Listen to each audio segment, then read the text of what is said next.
I could think of that could help you with the cracks. You gotta think when I paint it, there'll be paint will cover some like pretty serious right stuff. here where Perfect. the hodgepodge just kind of like, you know, meh. Where? Like here where it hasn't really filled in all the cracks. You could probably take like a broken pencil, like you break the lead off and wrap it like in a damp tissue paper and just run it so you have that where it can form it in. You got hammer. You have hammer fingers, which is your big problem. yeah. But this stuff, I'll be able to, once it's all dry and I paint it, if there's spots that don't look good, I'll use little pieces of broken styrofoam and lay it down there like loose rocks along the edges, and that'll cover most of what looks goofy. That's your problem. That's your biggest problem because you have hammer fingers. I got big old thick fingers. Your fingers look like you've been done hit them with hammers for like the last 30 years.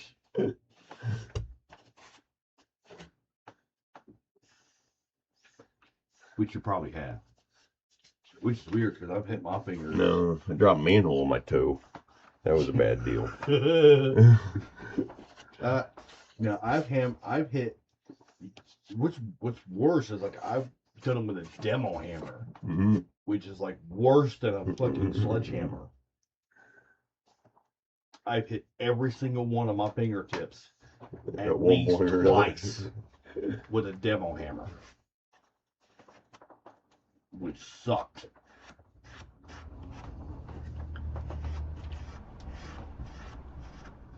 You know what really sucks? When 2 out of the 4 walls in a room is plaster and the other 2 are drywall. And I started with the drywall first, so I just take the sledgehammer, pop the whole sheet off, and then I do, not realizing because it's so perfectly smooth. Oh, you didn't know it was plaster? I had no idea it was plaster, and I dropped it, and I dropped the sledgehammer, and I missed the steel part of my toe. Like, yeah, that was awesome. I had a house that had plaster walls, and we tore it down, and it was 2 layers. It was like plaster, chicken wire, and just for that one room, it was a living room, and just that one room was like literally like an entire 20-yard dumpster. I mean, it was like just so much material. Right. It was ridiculous. It was basically 2 rooms worth because it was 2 layers. Yeah, I got in trouble once because I didn't finish a room ripping out the old plaster. And then I got in trouble because, like, why isn't this done? Because I don't have any power tools because nobody charged the batteries. So I put in a different battery and it dies in as soon as I start it. Justin's going to set up. He's going to do some miniature painting. We're going to kind of bounce back and forth. I've got. I'm gonna get this. I'm trying to decide what I'm going to go next on. I've been thinking a lot about my caves. I got this cave, and I want another one. And I think what I'm going to do is I'm going to put it here in between these 2 open spots, and I'm going to do just a little wooden bridge that goes across to go into it, like as if this stuff had collapsed. And that I'm going to put some rubble down here, like where this section had collapsed and was laying down here. But it's going to have that cave entrance, and it's going to be something like, this is a dead-end cave. This cave connects to this cave. But there's going to be better loot over here than over here. Because I want them to have options. You know, they're gonna come in here. It's gonna be a dead end to be loot. They'll have to come over. They'll have to fight their way up to this. Get in there. There'll be a room, and then there'll probably be a secret door or a trap or a trapped passage or whatever. that leads it to this cave.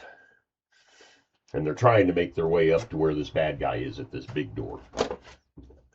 So, so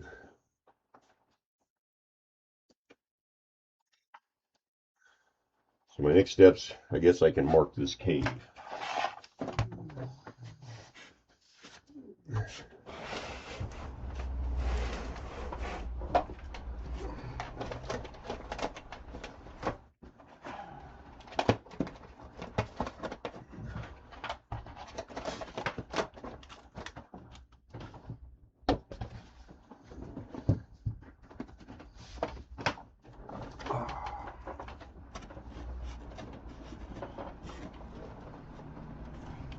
I'm going to start tearing away at this. It's a decision. There's no going back now.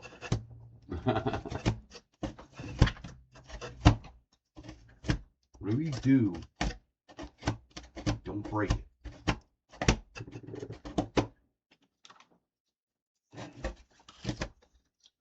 You know what? With the way that blade is flexing. Did you bring your safety glasses? Sure, it'll be fine. These are safety glasses. They're also ready for welding. Why I don't have to. I want to squint if I have direct sun in my face with these sunglasses on. Awesome. Ugh.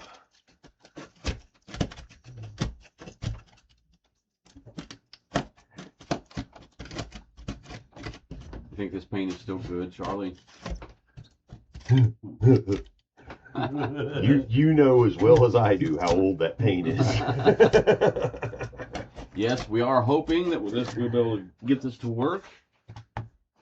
Do you want the official paint shaker? Oh, yeah. Let me get it. We're about to get all the views. If I can find it.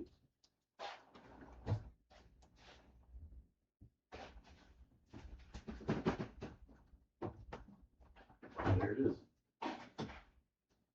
I found it. All right, folks. This is a thing. That is a thing. And yes, You have like old paints that you haven't used in a real long time. Does this have a BB in it? I'm not, maybe.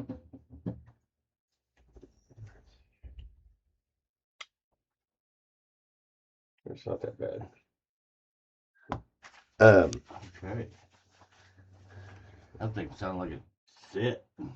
It just had a little plug in it. But you shake it. You gotta shake it up.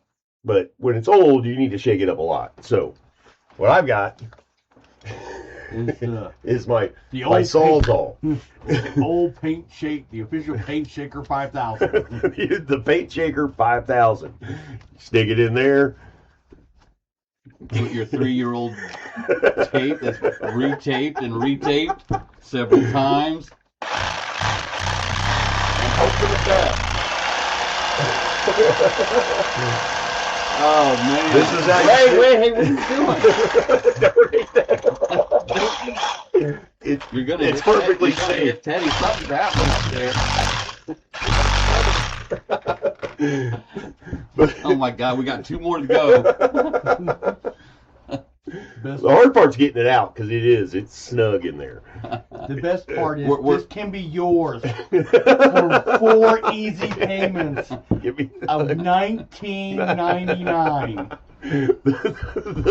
The mini paint shaker 5000, the official paint shaker of Team Argonaut. Right. Yeah.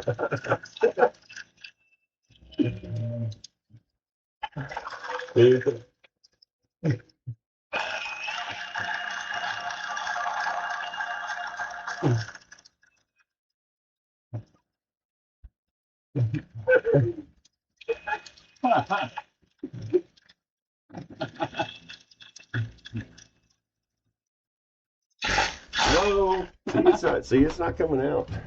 I've seen it fly out of there high velocity. Yeah, back in Back in the earlier versions, there was an issue with the paint coming out. Not anymore. There's that. Our world-class engineers have fixed this problem.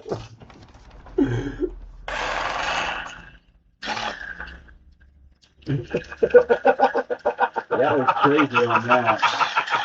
You see how good your spring rate is. Whoa! Where'd it go?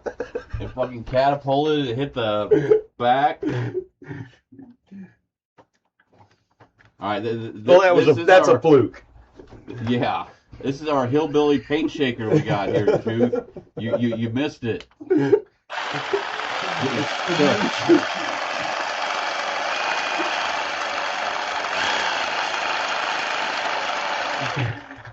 Okay. It's the Mini Paint Shaker 5000. Clip that, Restream.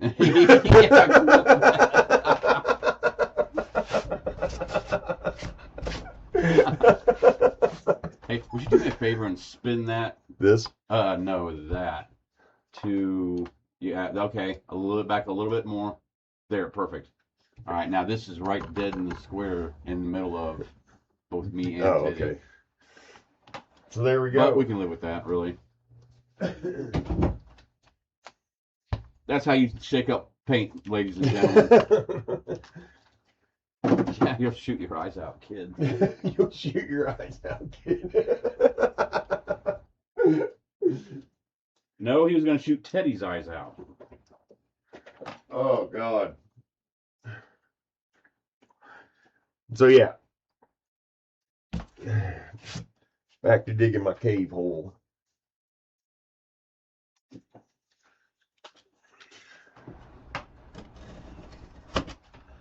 Go on.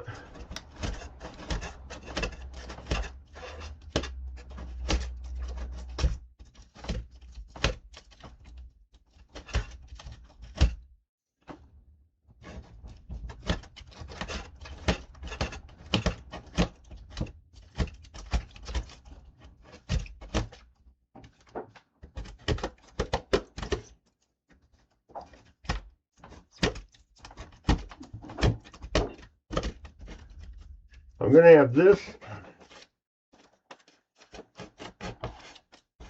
I got some new miniatures last night.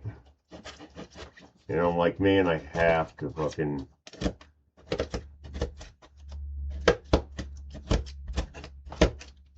I have to figure out how to use them because I like them a lot. But they're giant. And to have giants in a cliffside like this in my scene is a little bit of a stretch. But I might give them one, like a protector.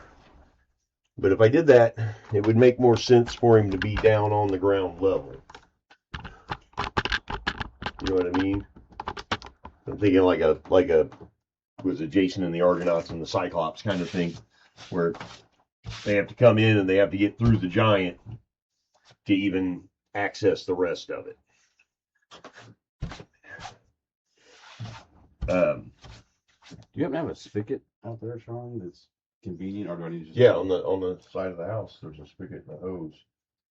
There's an old rusty wrench that you have to turn the water on and off with, though, because the handle's gone. All right. Well, you mind if I go inside and fill this up in the sink? Yeah, just fill it up with some.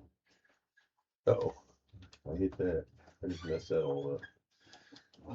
But always breaking something. And that would make the most sense to have the giant down here, because this room I had planned as a single room. This room down here is going to be a single room. So they land and they go in there and they get whatever and they can loot. I could put the giant here. They can loot his room, get upgrades or whatever.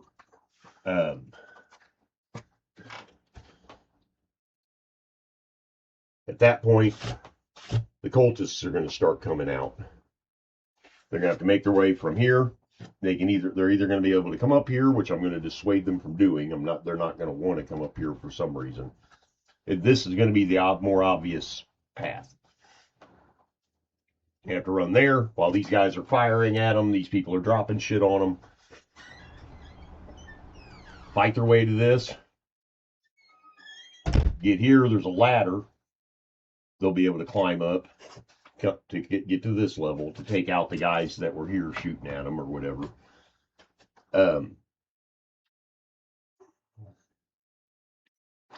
Yeah, and that's what it is. I knew there was something else I wanted to do here. I want to put a platform here that gives them the option. They can come here and jump there, but they have to make a jump platform to that. They have to make the jump or they fall.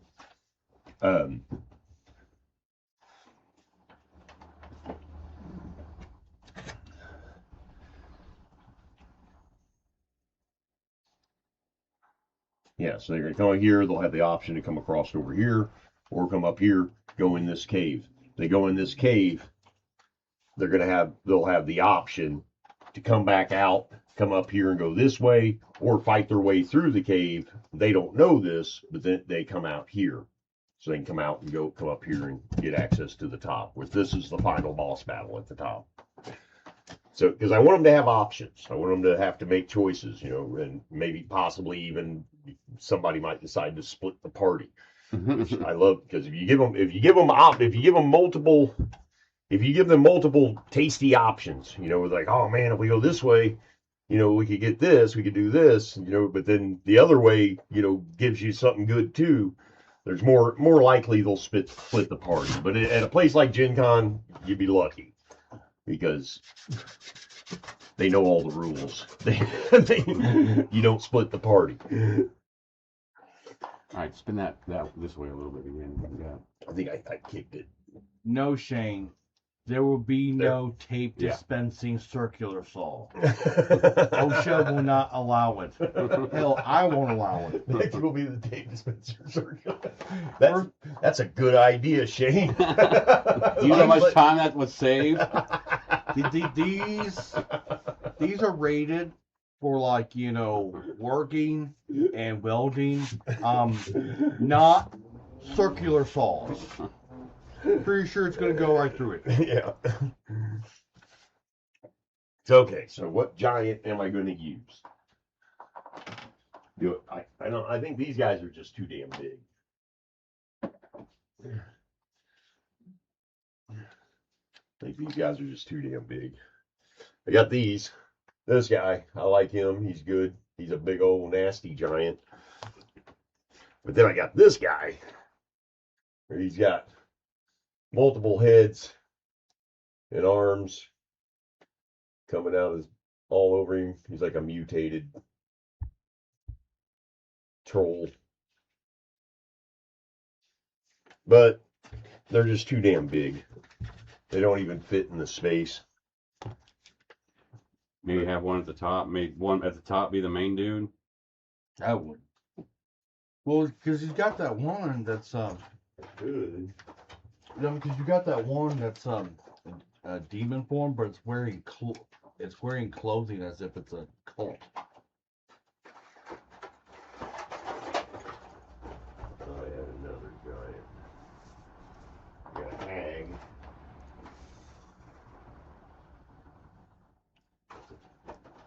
Troll. Venom troll. Well, I got a rock troll. A rock troll could do it. yeah. A rock troll would work.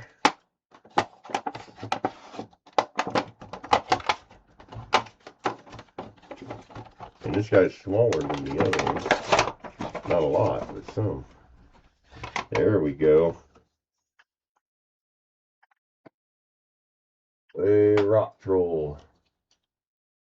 That is very out of focus.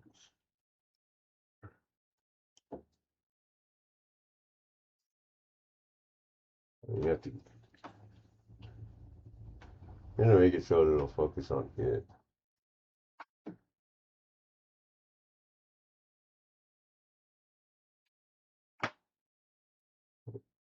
But he's cool. He's got some good. I paint him the same color as the other rocks.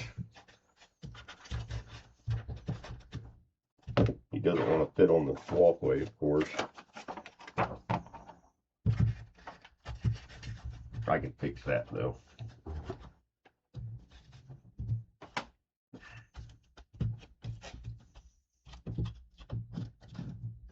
Yeah. I like the rock troll. Okay.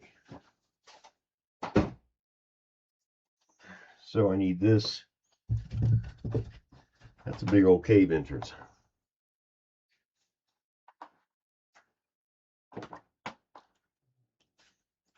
And I'm going to make this a special cave entrance. Wow. So it's pretty much going to have to go all the way to the top.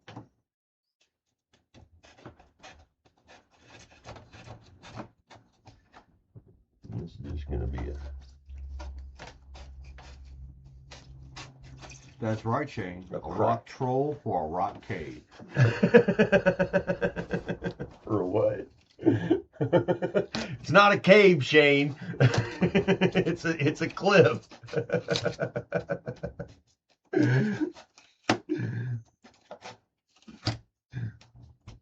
I know, it's looking more and more like a cave. I know. I think I'm hoping the woodwork, because I've got a decent amount of woodwork I'm going to do for it. I'm hoping the woodwork will keep it away, will take it away from the cave look. And it's going to have green moss. It's going to have, you know, I'm going to use, what's that shit called? The green stuff. Fake grass. AstroTurf? yeah, I'm gonna put AstroTurf on it. Don't tell me you're gonna put Foliage. You know what I'm talking about. You can get it where like it electrifies it, makes it stand up like grass. Oh. Flocking. Yeah, flocking. I'm a master crafter over here. And he's doing surgery, Shane. Can't you see how delicately he is cutting away this styrofoam? Very delicate. Next, I remove your spleen. That's the. It's not a cave. Well, as big as it is, if you put some popsicle sticks in there, you can make it almost like a small, like a cliff entrance for a mine. Yeah. A collapsed mine shaft.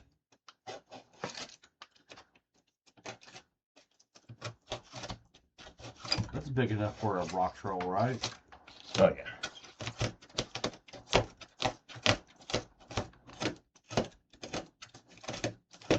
On those edges, make those edges good and rough.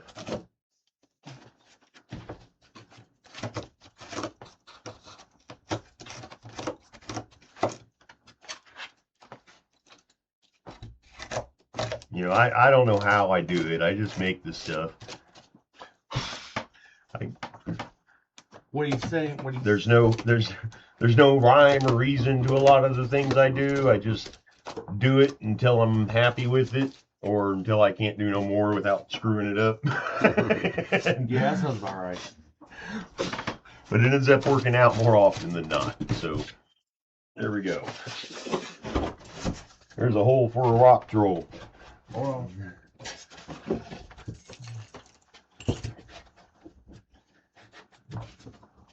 I'm gonna dig this out a little more. I want to give him.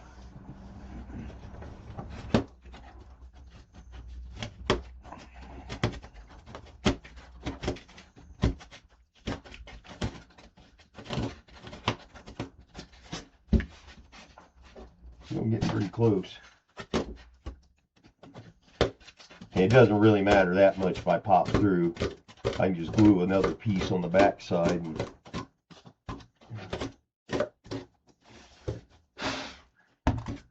stuff's a mess. Okay. So I wanted his arm to be able to go in there so he could stand there.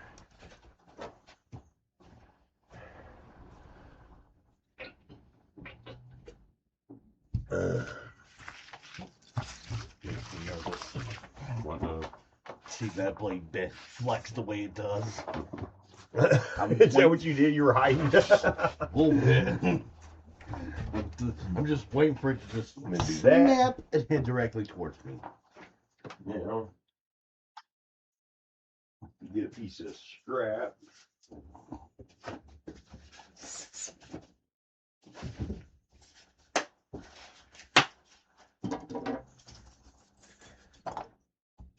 I want to carve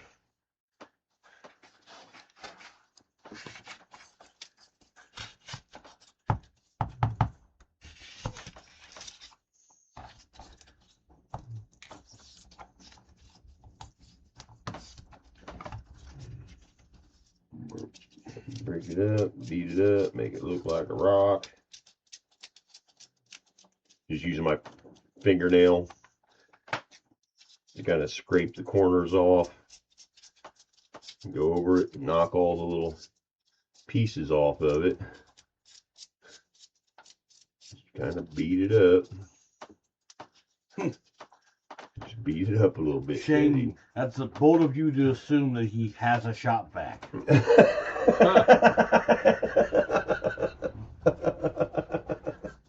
I have one. It's just I have one.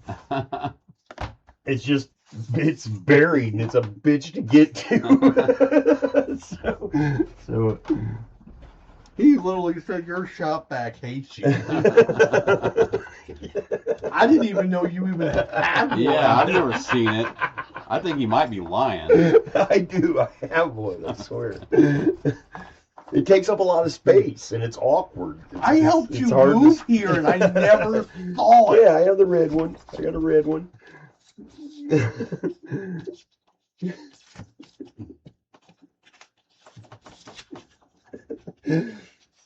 I know, man. My dream is to have one of those. You see those workstations or whatever where it has like the vacuum thing that hangs, and like it's on like a foot pedal. You just hit it and it's it's a shop vac that's like wired. Where they have the the shit all through your house and everything. Right. Yeah, it's like that city county building in the basement. Is it really? Yeah. You just have things you can connect a hose and a vac to and clean shit. Actually, no. The vacuum is only in the carpenter shop, but it can reach all kinds of places in there. But there is an air hose connected throughout the entire city county building. That's crazy. Because that's back in the 50s, 60s when they built it. That's how they put out fires. No, that's how they change. That's how they can sit in a control room and change. Like, you know how on your furnace vent has that little lever that opens and closes the vents? That's how a guy in a control room could turn a vent off or turn a vent on or turn it down on the 25th floor. Yes. That's crazy. Yeah. Like a pneumatic. Pneumatic in the entire, the entire, there's pneumatic lines throughout the entire city county building. Okay.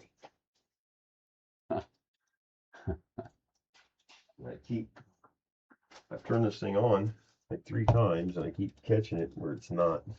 Takes up space, but breathe this in, fellas. It's only styrofoam. I mean, it's not like it's going to break down and poison you or something. It doesn't break down, which is a plus if you're breathing it. You'd think. Yeah. So it's not going to poison you. Shane, it's only bad if you mix the styrofoam with something liquidy like acetone, like fuel. That's when it gets really bad.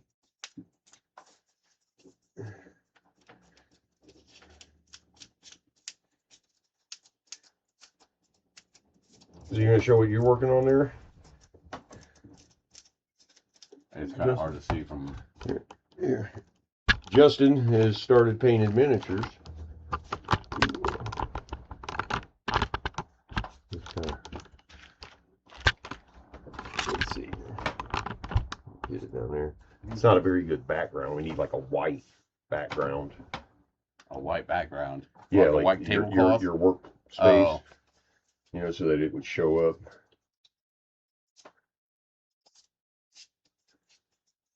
But yeah, these miniatures are the low-level agent guys that they're going to be that they'll be encountering. I just the warlord is the name of the nemesis in my story, and he has an army of people, and their colors are blue and gunmetal gray. So, and they're cybernetic as well. So I'm just putting the blue where their uniform is and some piping. I'm doing that first. Actually, the very first thing I did was put some skin tone on the areas of their face that are showing, which is the only areas on them and how do you at do all. That? Explain dry brushing. Dry brushing is when you get the paint, put it in your palette. You don't add any water to this, and you just dip your brush, and you have a rag, or in this case a paper towel, and you wipe a lot of the paint off to where there's only just a little bit of paint on there, and you kind of scrub it onto the miniature. I'll show this later because I've already put the skin tone on, and I will show this dry brushing technique later when I put the gunmetal gray on them. Right now I'm doing the blue uniformed parts of them, and this I am watering down the paint. I'll put a drop of paint in there and maybe 5 or 6 drops of water. It gets it really thin. Then when you dip your brush in that, you get a lot of you get paint on there, and you go and you put it on the uniform where it goes, and because it's watered down as much as it is, it will flow down into the cracks, which are sometimes hard to get. It'll flow down into the cracks on there. I know it's probably gonna be hard to see, but that was one leg, the back of it. Now we're going to do the other leg.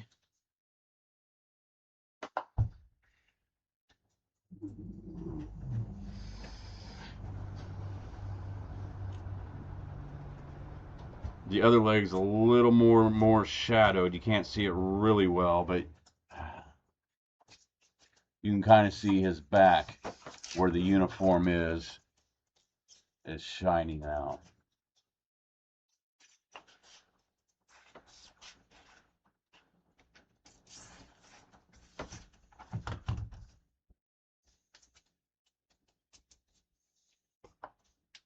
And then it'll take a little bit to dry. Then you just hit it again with the watery paintbrush, and a little more paint will flow on there this time.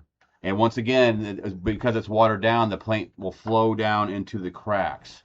So the cracks are going to be a darker shade of this blue that I'm using, and above the cracks is going to be lighter, which will give you can see the texture of the pant legs very easily that way.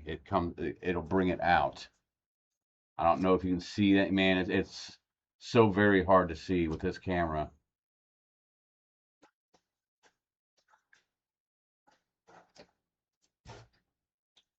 Oh. Yes. Yes, Shane. These are acrylic paints. Yeah, they are. Yeah, they're water-based. I'll show you here. You can see that. They're army painter. They're miniature paints From Denmark. And literally, I bought this set like 4, maybe 5 years ago, and we're still using it. It's amazing. That's why we were joking earlier. It was probably I don't know. We were joking earlier, about that's why we have to mix the paint up, because some of those things haven't been open in years, but they're still good. That's kind of amazed me. And they sat out here in the garage like a couple years and froze. I used to bring them in the house for the winter, but I forgot them this past 2 years. and they just sat out here and just absolutely froze through the winter and everything, and they're fine. You have more root beers, Charlie? I like 2 of them. Oh, never mind.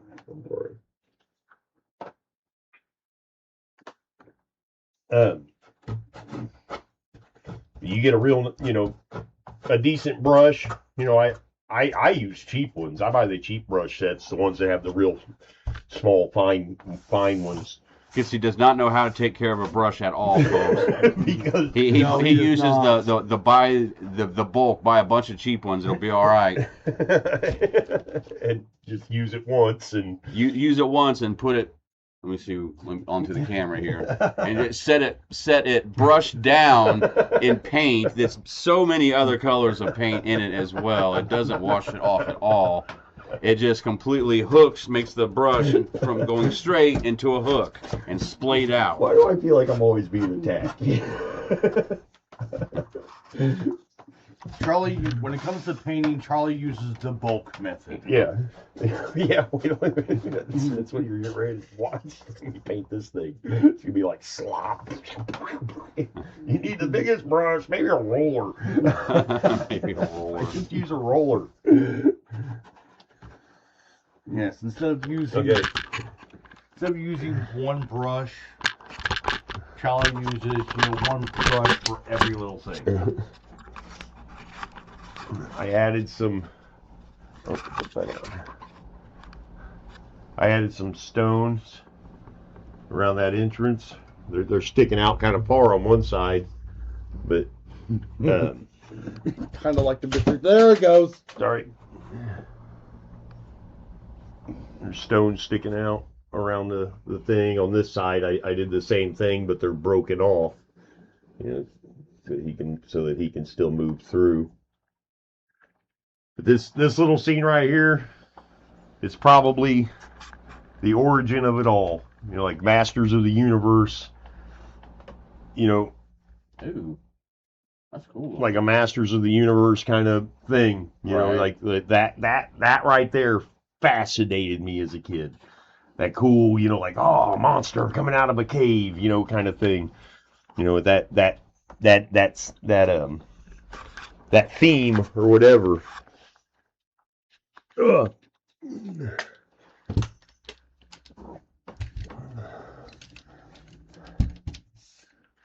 Let's see here.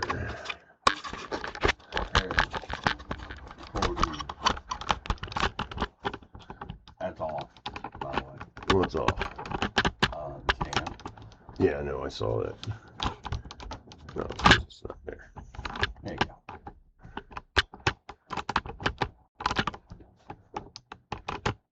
So yeah, got that. What else? I need more scraps. I got plenty down here on the floor.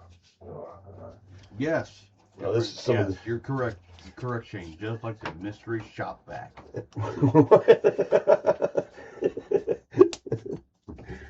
Leave me alone, Shane.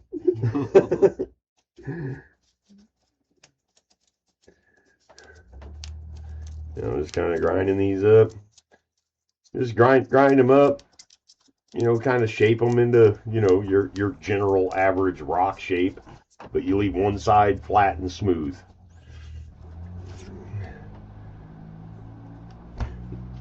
Put glue on it, and you smash it somewhere you want it smashed.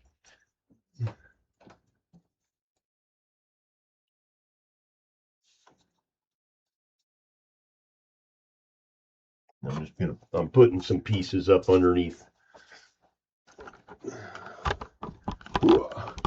I'm putting some pieces up underneath there. Up underneath that ledge so it doesn't look so weird and just ledgy. Charlie. Teddy knocked my root beer over. No, you knocked it over.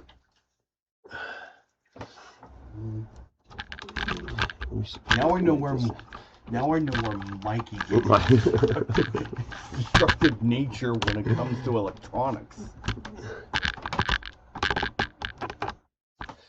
I'm gonna put a couple more under there. That is going bother me. What? It's leaning. Move your cigarettes.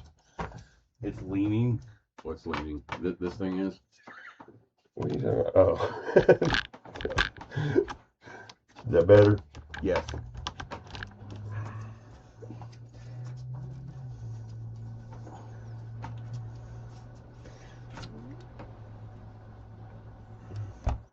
But it's kind of amazing what, just a couple little pieces, stuck in the right place what it'll cover up.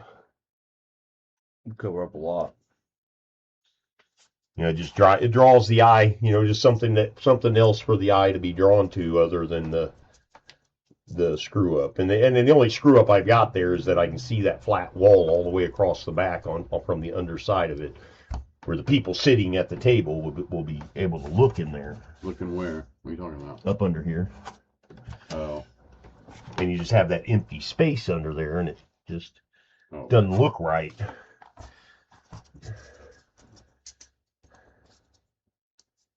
What I'm doing, I'm just kind of tearing up some pieces.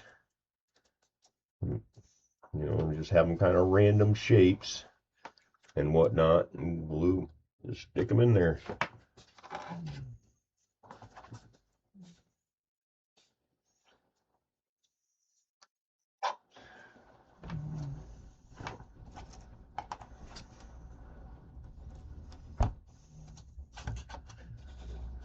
Ow, it's hot. It's very hot. Hot glue is hot. That's right, folks. Charlie finally burned himself. Oh, he burns himself a lot. Yeah, but apparently just not on camera. Yeah.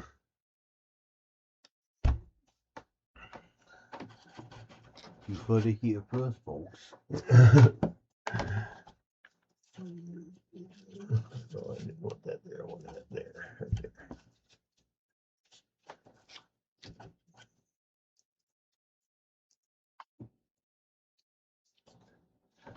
Wouldn't it have been easier to do one long one?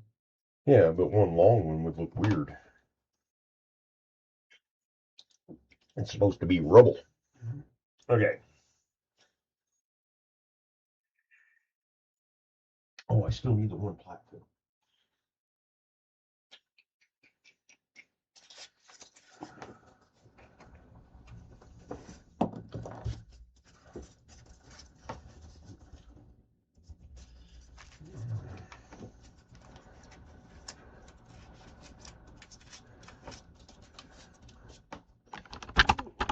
Here, so you can watch this.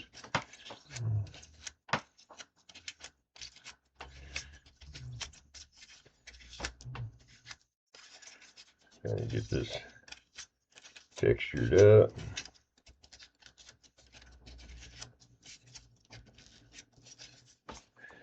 Not very straight.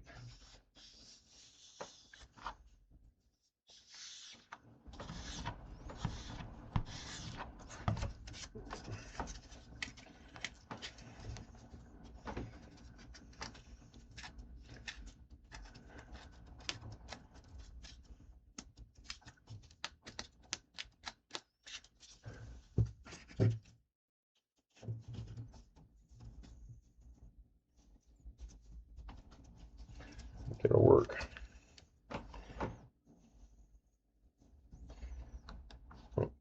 I have my glue gun set on hot, and it's screwing me up.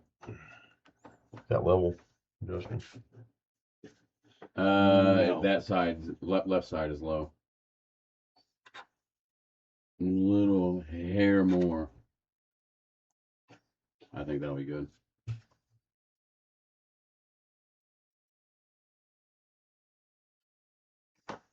Okay.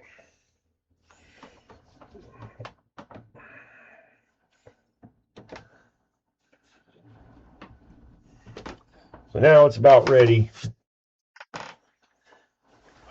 think, for its base coat, but there is more.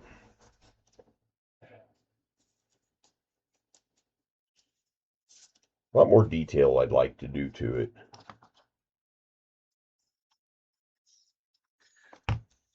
stuff like this.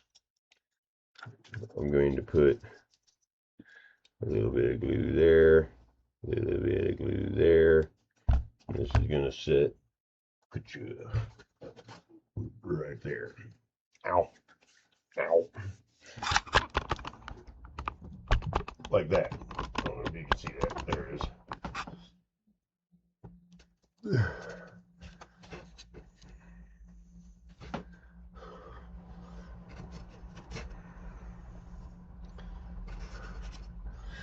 There's a lot of little detail like that around the map that you can do.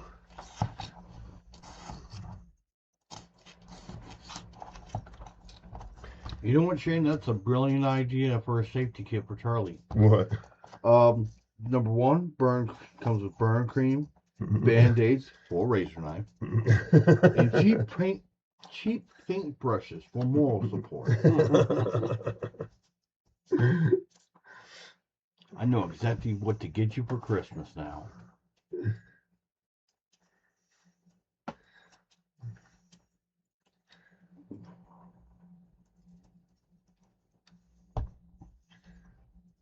Yeah.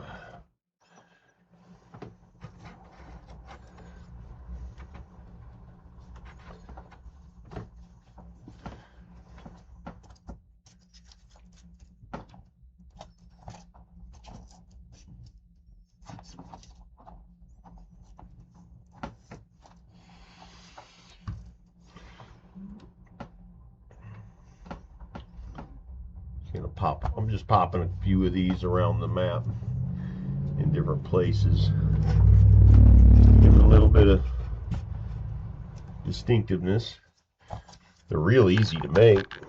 I mean, literally, you just get a scrap piece, kind of get it to the shape you want it. Like literally, I'm going to use that. It's just this little. It's got a flat spot on the bottom.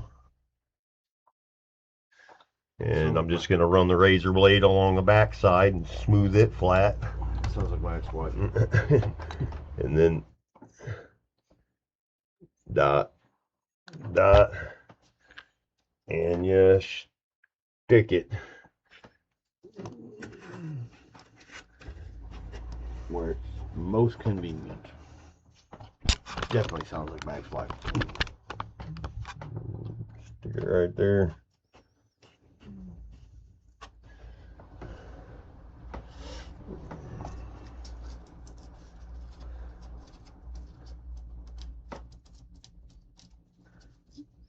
Now what I'm going to do here.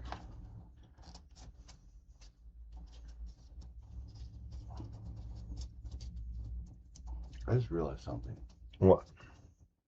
I'm so happy my ex-wife does not know about this little hobby of mine. Let's not talk about your ex-wife. Yeah, no doubt. There we go. I just thought about that. I'm like, oh, that's awesome.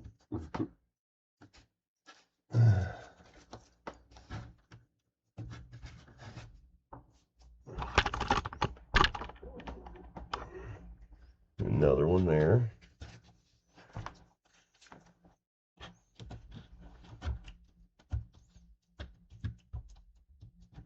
Yeah, I'm just kind of texturing this edge up here. Kind of get it to match in with the, because I textured the hell out of this with that blade doing this. I kind of overdid it a little bit. You'll be able to tell when I paint it. It'll look a lot different than the rest of it. she wants to know if you have the heat gun on low so it doesn't melt the foam. Yeah, I just switched it to low. It was on high. That's when I burnt myself. That's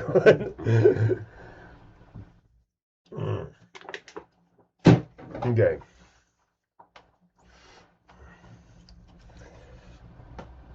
Now these.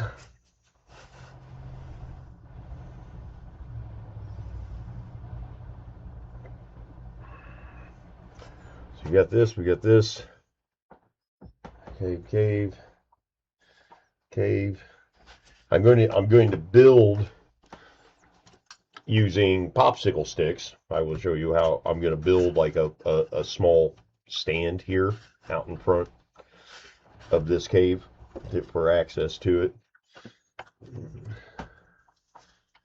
So I'm gonna be going for a while today. I've got a lot of things I want to get done on this. Whether we stream it all, I don't know, but I'm kind of on a roll on it. And when I get like this, I need to. It's best to keep going. I need to take advantage of it. I'm so close to. I'm able to paint it. I think I'm able to paint it. Put my first coat. My first coat of black paint. The primer. Yeah, my primer coat, which I'll use Mod Podge and black paint mixture.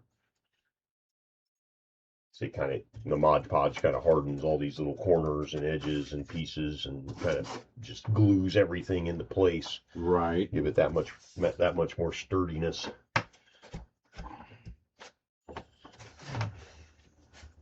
And then if I have to, once I do that and I start working more, I can still add to it after that. I just have to I have to make sure I can match the colors in, because once I get layers and layers of colors on it, it makes it hard to add to it because you can't really match the color worth of crap.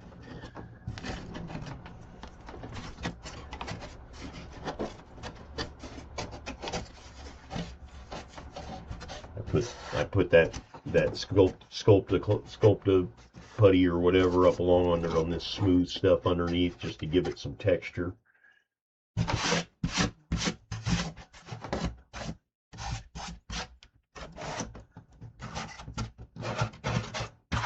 Hey, War Dog, what's going on? Glad to have you here. War Dog, what's up?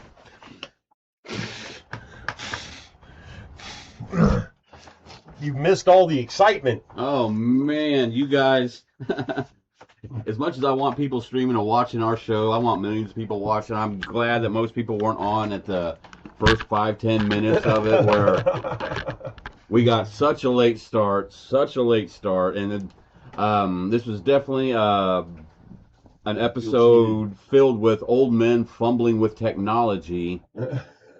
We tried to get the name of this episode to be Team Argonaut, crafting for the Gen Con 2026, or crafting the cliffs of New Haven, 6/14/26, but that just was not in the cards tonight.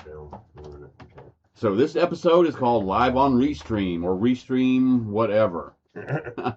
Because and you also missed this. We might have a highlight of this later. Charlie's, man, go and get it. Go get that thing again. Actually, Teddy, could you grab the Paintinator 5000? The paint shanker. We have a problem with our miniature paints that they're really old and they need to be here. You have to shake the hell out of them because a lot of them have been sitting for a year or more. And I got tired of just shake, so they're like just trying to shake them up. And I was like, what's an easy way? How can I shake these up faster? And so I made this with my Sawzall. It's got a cardboard tube with a bunch of tape wrapped around it, and you put the paint thing in there, and you should put something over the top of it. Now, for safety, you should probably wrap duct tape over the top of it, but it's a pain in the ass. It's a pain in the ass getting it out.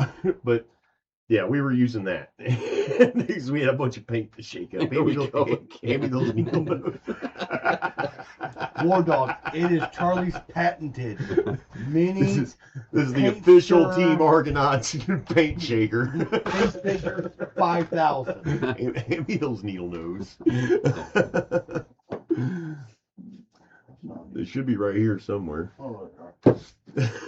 But yeah, I don't think there's anything wrong with it. Now take the lid off.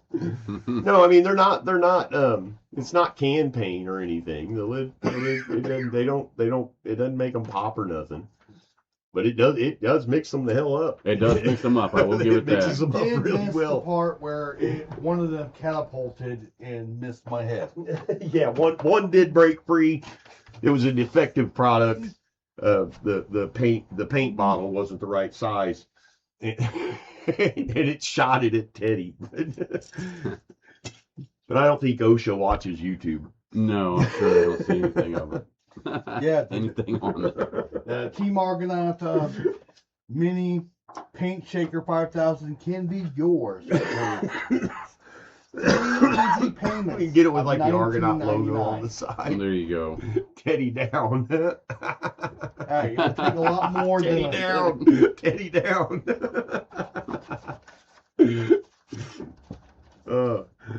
Good Lord, is that fan on? No, you want to turn it on? Yeah. Actually, man, I wish we could open that. It is cool outside. Is it really? That door, I don't know. Yeah, it's like 69 outside. Yeah. It shakes. It cuts. It's a multi-tool. Problem is, the car drives down the street, it's going to be loud as hell. But we're opening the door up so we can get some air in here. Yeah. Oh yeah, the fan is on. It's just not aimed. It's not aimed this way. But yeah, we did that. We're doing some work on the cliffs. I'm getting ready to. I think I'm about ready to put my initial black base coat on it. And what I'm going to use Mod Podge and black paint and mix them together into a big bucket. I probably should have ordered some new Mod Podge for this. Because if you guys, when I used the Mod Podge a couple weeks ago, and it was like, or no, that was my glue. Okay, yeah. Yeah. But the Mod Podge is probably in a similar condition. But I think I might have another bucket in there. So I need to go see. Does Mod Podge separate? Are we going to have to create the paint shaker 10,000? The paint shaker, yeah, it'll be 20,000 because the Mod Podge bottles, it's like a milk jug. Oh man, that'd be real good and dangerous. Teddy replacing Kitty on South Park. Oh my God, they killed Teddy. Me? Like every episode, I stick a razor in his neck, or a paint bottle stuck in his eye. I'm already. Hell, I even brought my safety glasses just for this case. My welding rated safety glasses. Okay. So let me see what I got.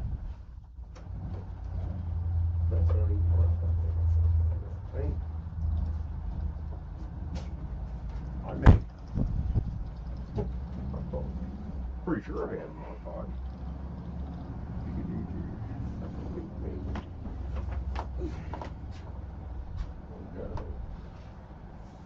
Are you out of Mod Podge? Did you not even think of looking until this moment? I know. I mean, I have it. I have Mod Podge. I mean, I can do it without it. It's not 100% necessary. But What's the benefit of the Mod Podge? it gives it a hard shell. Oh right, yeah, yeah. It gives it that hard shell.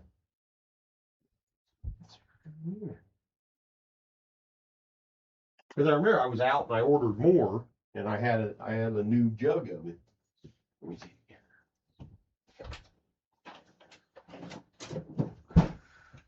But Mod Podge is, ladies and gentlemen, what it is. We're working with styrofoam, and the bad part about it, the worst part about it, is it's soft. It's easy to damage it, and something that Charlie uses to create a little bit of a protective shell. I mean, it's not 100%. It's still styrofoam.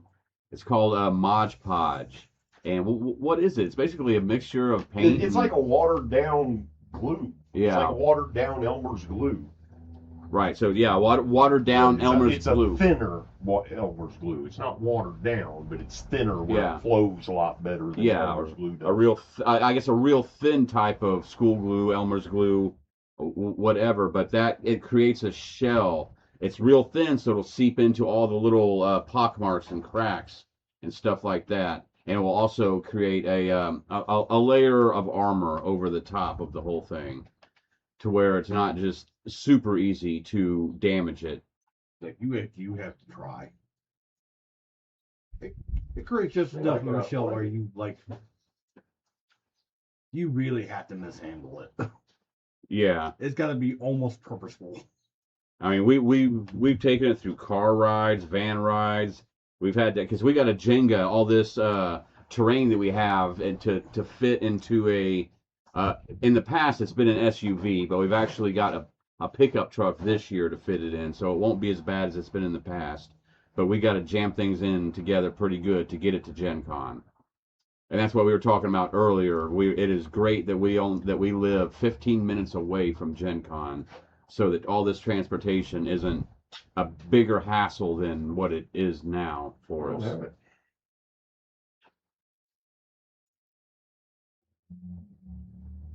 I'd seen that. I have that thing, that white glue, that big jug of white glue. Right. I guess I was thinking that was it. Is that what that down there is right there? No, that's white paint. And my Mod Podge buckets are like milk jug size. Or, this way. This is what I thought was my Mod Podge, but it's not. It's like glue. Oh. I must have run out or got close and threw it out, but I don't really throw them out. But, I mean, I won't use it. I mean, it's base coat anyway. I got to keep moving. So, I mean, you can use it with a base coat. That's a little extra. And most people don't even do that. It's just extra. So, Shane said, what about plaster cloth? plaster cloth. Mm-hmm. Plaster cloth, is that? Yeah. What is that? I've seen it's like a it's that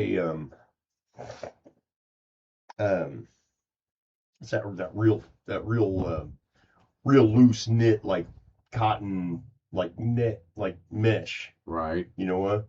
And you lay a thin layer of plaster, you put it over it. And you put Oh, so it's like a cast. Mod Podge is by the shop back.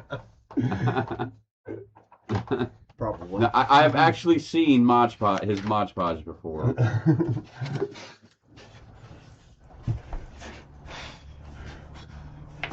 Okay, so just to start painting.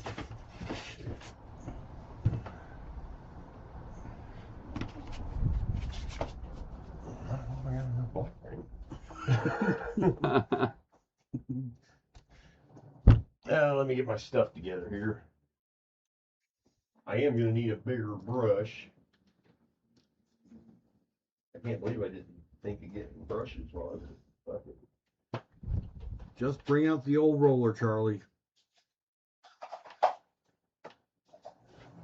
I might have to. Let's see here. Oh, here we go. There we go. Did you find something? I got brushes. Oh. Yeah, I think War Dog's right. I think plaster cloth would add a different texture.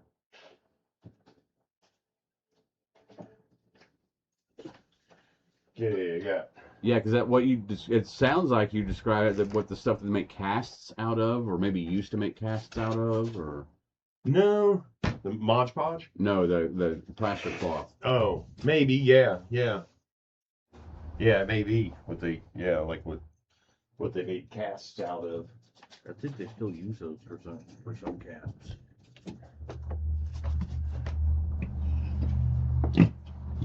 Ooh. That is a whole lot of paint. That'll cover what you just made. That's most of it. I mean, hopefully, you'd be surprised. That came out thick. Yeah, it did. And I like to kind of wet my brush a little bit. It gives it that, kind of goes a little farther. So this stuff's really Oh yeah, thick. it'll go. Yeah, as I say, you should probably add some water to that.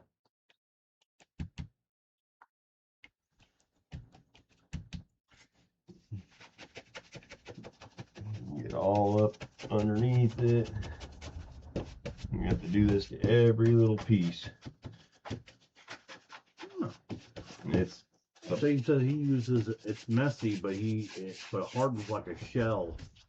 He uses it on his indoor rock crawling track.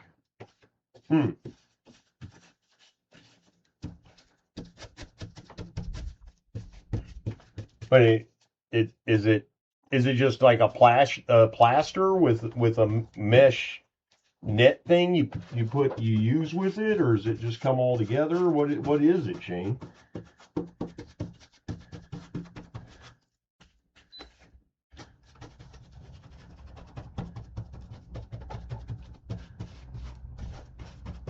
It's fascinating watching the master at work, War Dog.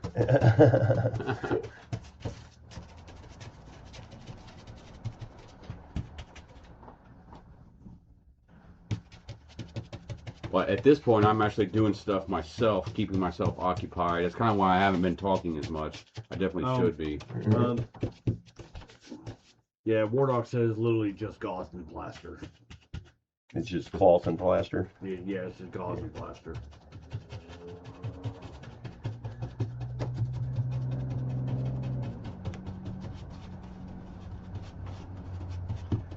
Kind of like thoughts and prayers, for tangible.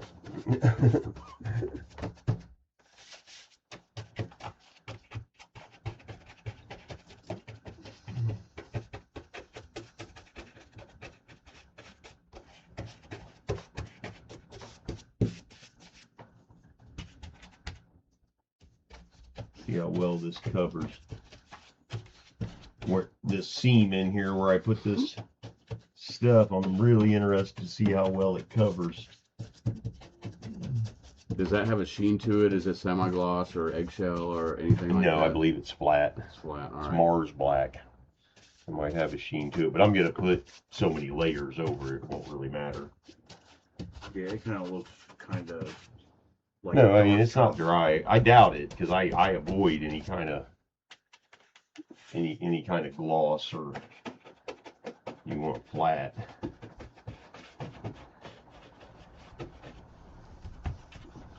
Yeah, it doesn't say in one way or the other, so it's probably flat.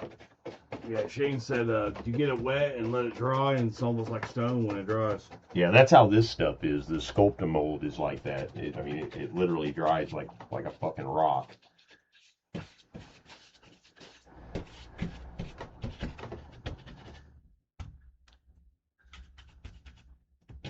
It looks almost like dark chocolate.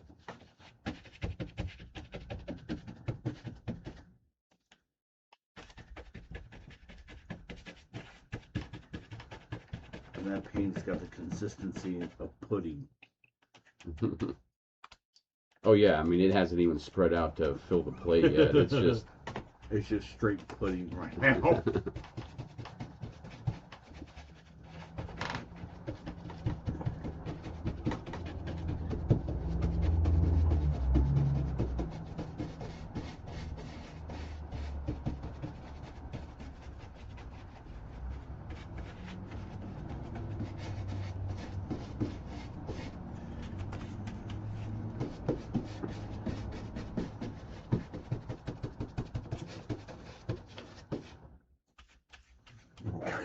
Kind of making a mess. It's all about the rhythm. You got to get the rhythm going.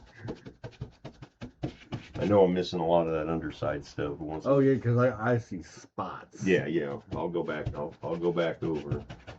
It's going to take 2 or 3 pass-throughs on this.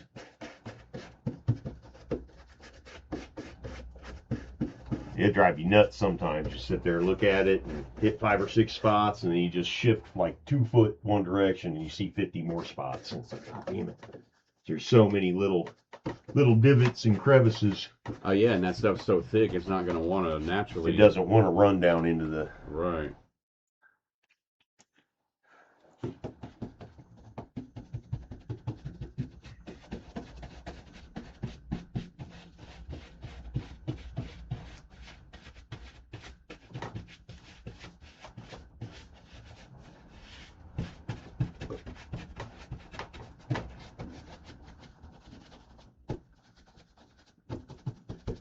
Get it deep down in those crevices, it'll hide those gaps and those openings and stuff like that. Also hide those flat spots. They don't stick out as bad. Oh, this is going to be a wonderful picture once I'm done. You won't be able to see shit. Flip her over.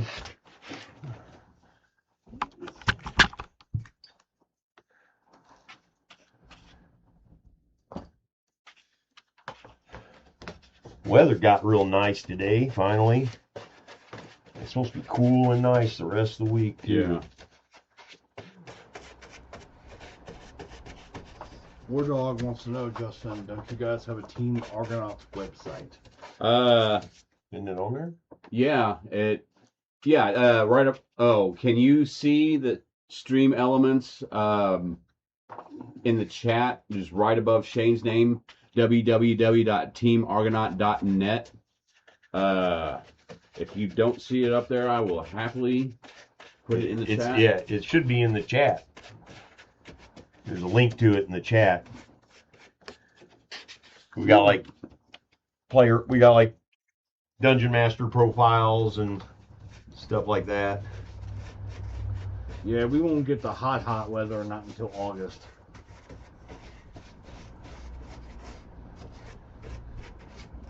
I am not looking forward to August.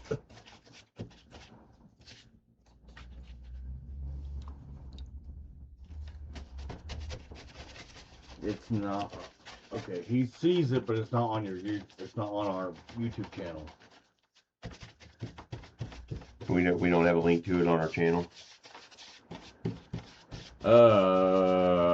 We should. If we don't, I will remedy that. And the link ain't clickable, apparently. Really? In the chat.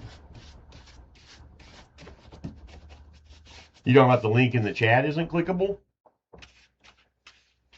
All right, so you can't click that. Let me try to. Yeah, that one. The one I just put in is. Damn it. Yeah, the one that I just put in there. Do you see that?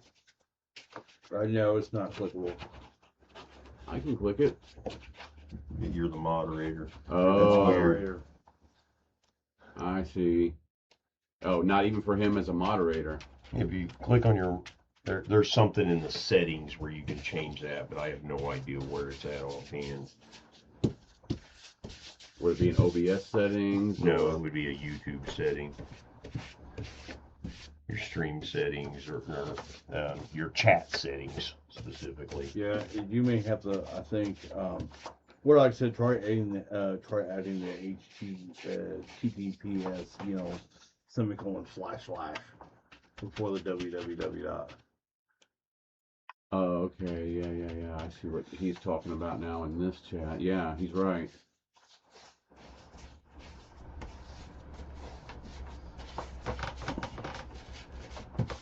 So Shane, you've been doing your box, your derby things, your slot car racing. He does like the slot car racing thing. Him and his son do. Really? Yeah. We looked it up, man. There's some badass slot car tracks here in Indiana. They're like like a warehouse, and they have like big like different big ass There's one tracks. Yeah, there's the one in Speedway's cool. I was always more at that age. I was always more into the train. In the trains. But that also may have been the autism. Mm-hmm. We had the old man that lived next door to my grandma, who had a whole bedroom. It was like a living room that was a dedicated train set. And we'd go over and knock on his door, say, "Can we see it?" And he'd let us in, and we'd go in and walk around and look at it. Cool. What? The new link you just dropped, yeah, that's definitely clickable. Shane says no, got canceled this week. What got canceled? What were you guys asking about? His slot car races. Oh. But yeah, I had a train set that actually produced smoke. Yeah, they had them where you could put the stuff in them. It sure doesn't. You put something in it, like you bought something to put in it, and it would blow smoke. Oh shit! War Dog. That's because I put the wrong thing in. I put .com. It should be .net. Hold on, let me fix that.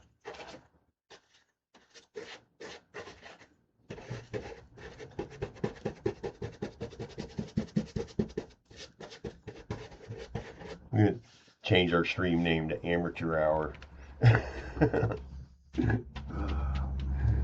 Welcome to another episode of Learning the Hard Way. Of old men fumbling with technology. Oh, god damn it. What'd you I do? keep fucking it up.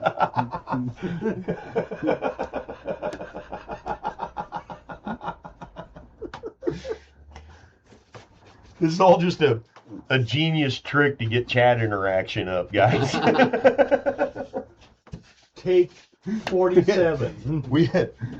There's another streamer, Super Six. He's a bigger YouTube streamer. We were watching him the other day. It was a couple weeks ago, but he accidentally his computer got turned on dictation mode or whatever, where it would, whatever you clicked on, it would read out loud what the options were. Right. So like if you opened a menu, it'd say blah blah blah menu, bloop bloop bloop, and read. It was reading everything on the screen to him. It's like a thing for I think it's for blind people. Right. But it got turned on his computer. It took him like he was on stream and he was messing with it for like a half an hour trying to get it. It was hilarious. And everybody in the chat's like, try this. You know, and he's like, I can't get it to turn off. It won't stop.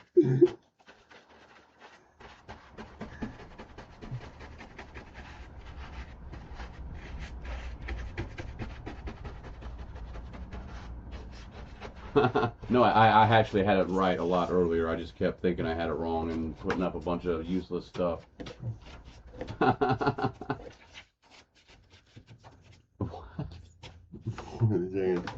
What? It took him to a reciprocating saw OnlyFans.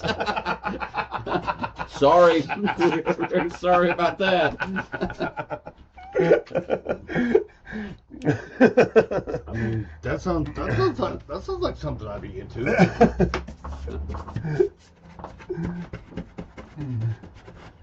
Get ideas for the newest rendition of the Team Argonaut mini paint shaker.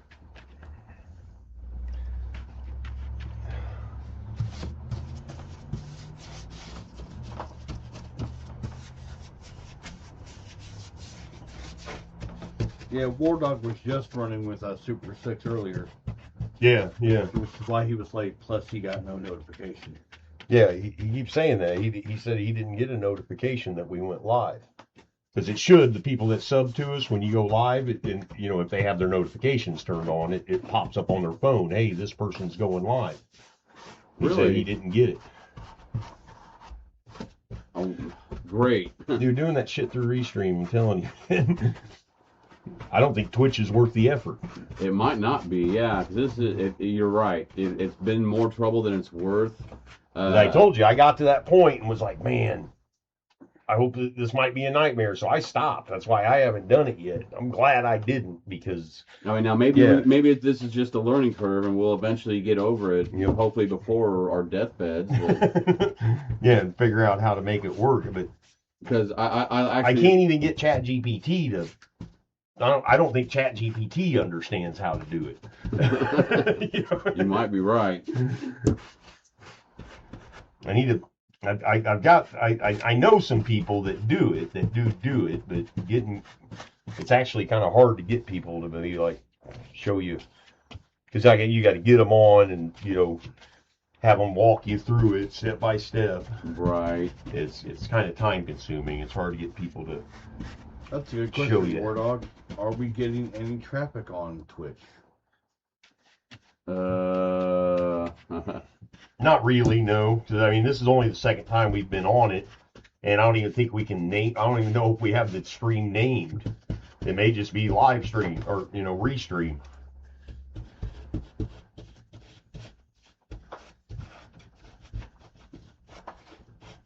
Let's see. I think I had Twitch open.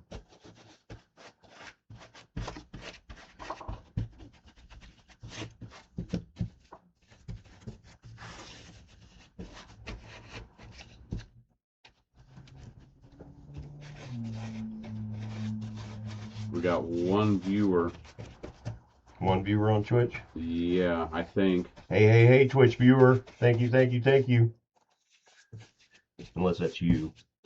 Yeah, it's probably me. Because last week we only got we had one sympathy watcher. Toby had us on both YouTube and Twitch at the same time.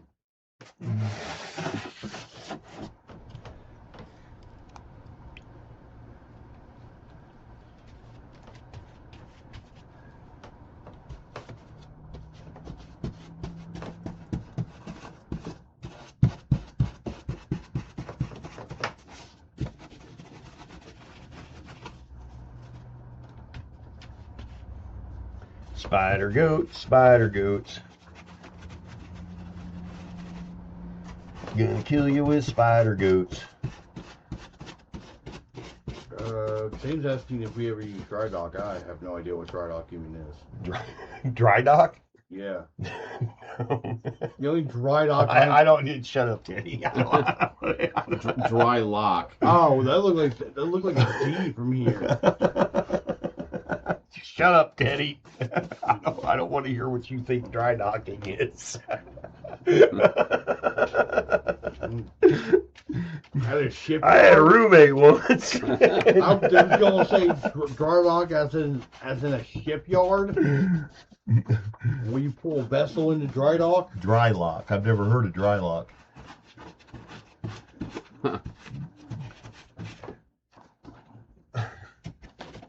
Hey, we got 6 people watching on YouTube. YouTube. We got one person watching on Twitch. I think War Dog just said that he logged in over there too and pulled up our channel. Oh, okay. So hey, we got 2 sympathy Twitch watchers. Hell yeah. And of Well, course, hello, everybody who is joining us. well, I'm on the watching it from my phone, but that's what since Charlie likes to block the chat box, I can't really see.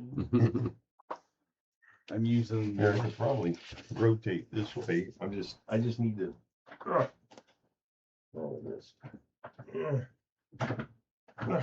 So, fork. There we go. Don't dump. Trying to knock the paint over. See, I need to be here. I'm sorry, Teddy. You know, mess my whole schmutz up. Okay. Sloppy. Okay, it's a sand-based finish, and it gives it a stone. It's a sand-based paint, and it gives it a stone-like finish. Oh wow. What's he talking about? Dry lock. Oh. It's a paint with sand in it. I've seen that. They have those. Oh yeah, I've not necessarily. I haven't seen miniature stuff, but they used to. I haven't seen it in a while. Sell paint at paint stores with like sand in it or grit in it. I've seen one with kind of a powder. They called it suede, and it is the hugest pain in the ass to paint with that stuff. But the finish was kind of neat. It had a texture to it. Could you shoot it through a gun? I don't know. You rolled it. I cut and rolled it, and man, the problem I had with it was, and it was a real problem, is where when you cut with a brush, it leaves a texture that's different than what you do. Oh, the roller leaves a different texture, so it was practically impossible to, to blend the roll line with the cut line. You could always just see it, and it was very aggravating. Shane uses it on his Halloween statues. Oh yeah.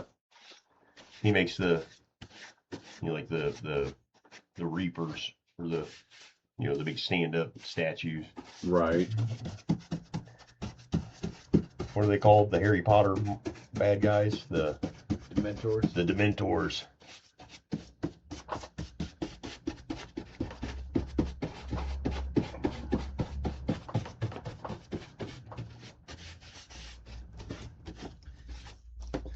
Getting there. It's probably going to use every bit of this paint I got out. It's okay. You need to order more hodgepodge anyway, so might as well Mod Podge. you might as well order black paint while you're at it. Yeah.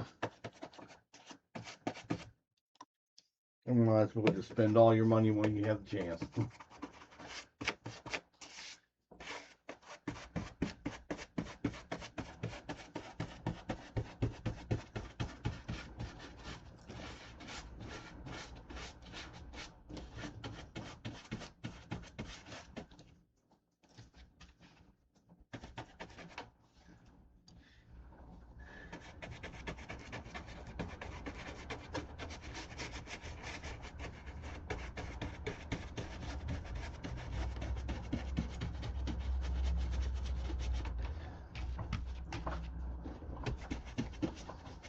Get this black coat on here. Let it dry. Then we start get to do the fun stuff.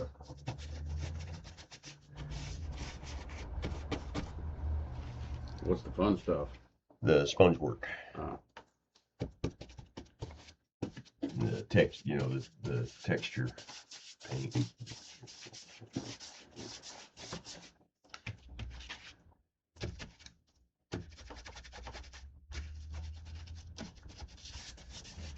The one good thing about this foam, using this foam as a material versus, cardboard or paper or whatever, that Probably takes paint a lot better. well, it takes paint real well, but it also it doesn't matter how wet you get it. Like water's not going to, like using paper or cardboard. If your paint's too wet, it causes the paper, it causes it. Everything up. Yeah, makes it get all frilly and goofy. Where this stuff, you can just make it as wet as you want. The water doesn't bother it at all. It'll evaporate off eventually, and it's not going to damage the surface.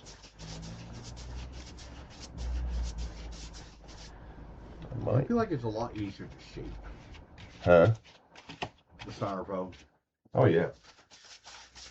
Especially with stone, that's partly why I do so much stone work with it, because it's just fun. You can get such a good effect with such little work. I mean, it's not hard to get a good stone effect with it. Yeah, Shane said he picked up 2 gallons and one indoor, one outdoor, flat black at Menards for like $8 each. Yeah. Damn, that's actually damn good price for paint. It is probably the cheapest, worst paint you can get, but I bet it works for this type of stuff. Perfect. Oh God, it's like pudding. Mm-hmm.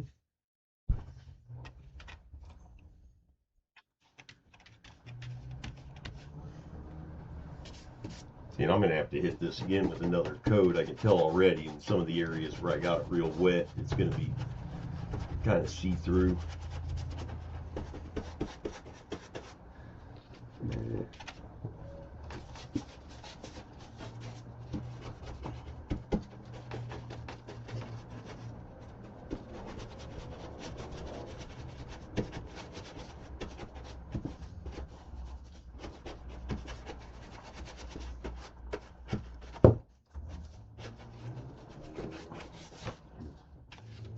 Smells like paint in here.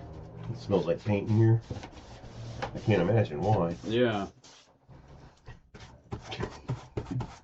Stupid. Sorry.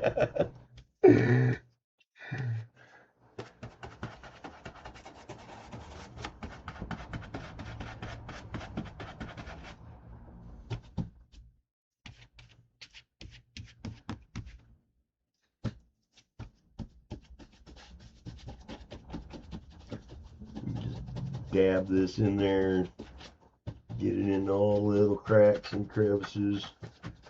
It's gonna be hard to do that with the little stones on there the way they are. I glued those stones up underneath there, and now it's gonna be a pain in the butt to paint. I'll have to use smaller brush.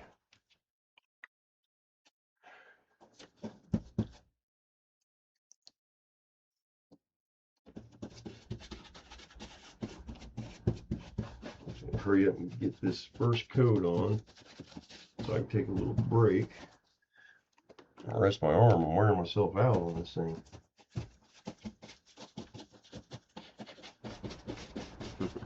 Until you don't paint for a living. No.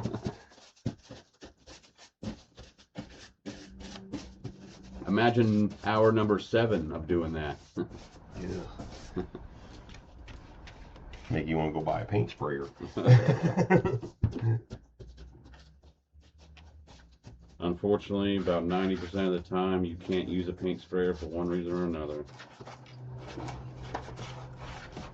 It's the fumes. Do what? I blame the fumes. No, it's mostly the overspray and and the particles of paint that get into the air. Are going to ruin furniture or whatever. Yeah.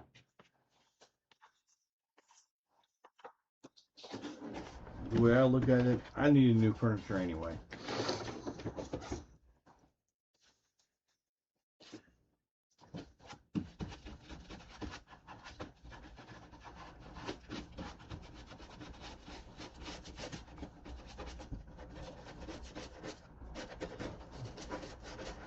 Either that, or I just put drop cloths over all the furniture.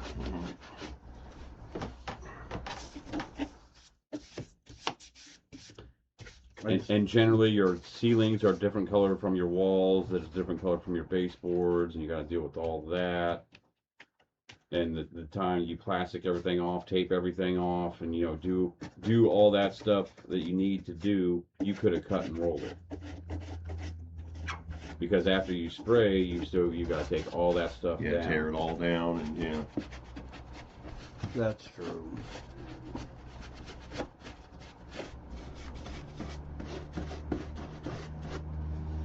Yep, there's a lot of little cracks and crevices on this thing. Geez, I wonder why.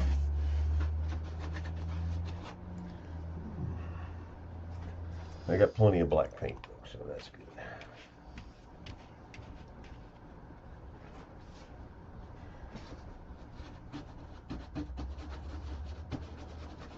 All right, folks, I got the blue on these soldiers done. Just flip that around if you want. Flip that around for a second. Between the lighting and how dark the miniatures are, I'm not sure how well you're going to be able to see it. But, oh, yeah. Here it is. Oh, it's kind of, see the front. You can sort of see it. Oh, and you got that done on all of them. That's cool. Yeah. You can kind of tell, kind of see where it goes. It's the light on the top, then fades down into the crevices. That's hard to see on that. Let me see if another one. See if that's any better on this. Yeah, it's still hard to tell on this. You can kind of see right here the line the crease going up his leg. If we had better cameras, you'd be able to see this a lot better. Feel free to donate. If you want to see better quality pictures. Yeah, the other 2 miniatures, I did 2 more miniatures, but they basically look the same as those 2.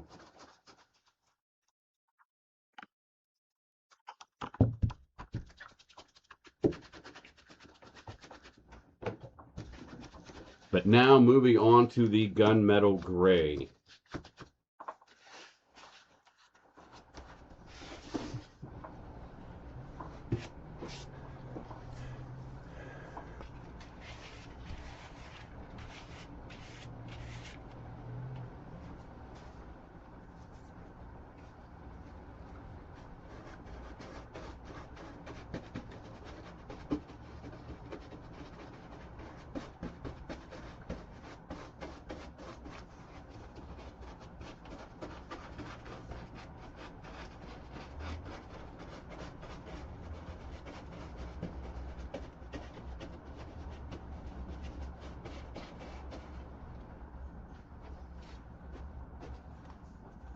Well, you said you want to take a. You want me to jump on that, Charlie? I can do that. I'm a pro at doing what you're doing right now.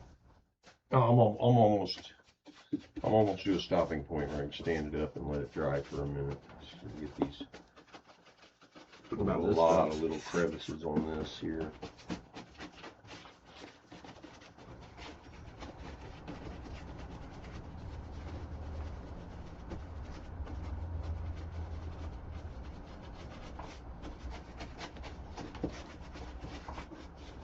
Trying to get it done quick.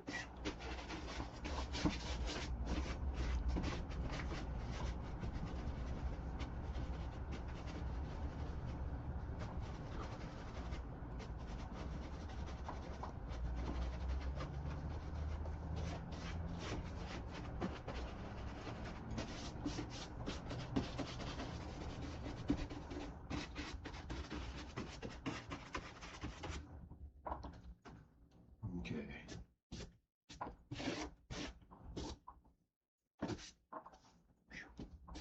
What? There's a warm here. Yeah, it's getting warm. Open that door back up. So, Is that fan not hitting you at all? no.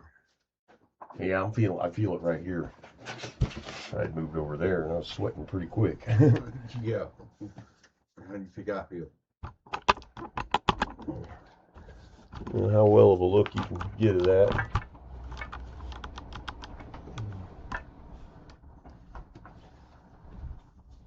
There's a lot of touching up to do still. And I'm gonna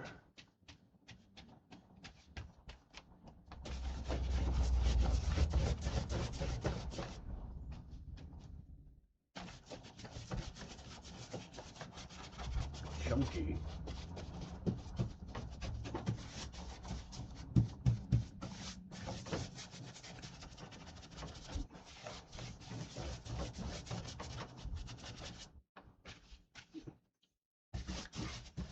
thinking about you're gonna have the big bad guy up top.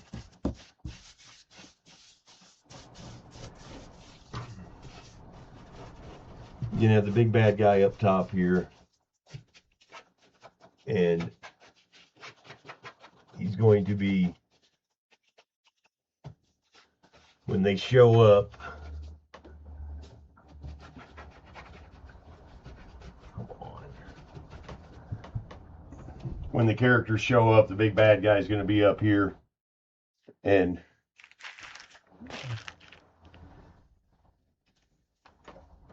he's going to drop a hostage to the ground. He's going to hit the ground, break his legs. The troll's going to come out, speeding time, and starts heading towards the hostage. So they got to save the save the injured hostage, and defeat the troll. That's a nice mood-setting encounter for the adventure. I'm surprised you didn't make like a circle with the sigil where it could go. Well, that was one of my other ideas, was to have them doing a ritual. Oh. Have them doing a ritual and have a sigil here, and this guy's dropping the hostages onto the sigil to, but just Or maybe have them just, murdering people like that the whole game might be a bit too much. Or you could do that later on. Have them come out and then, Do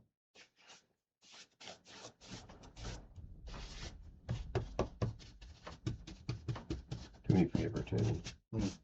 You pull this out. I'm gonna lift it up.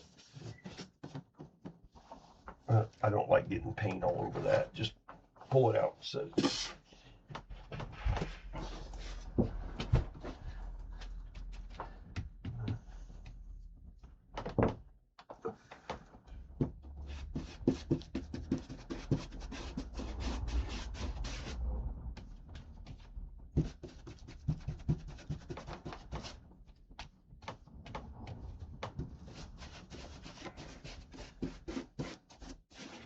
So yeah, everything's moving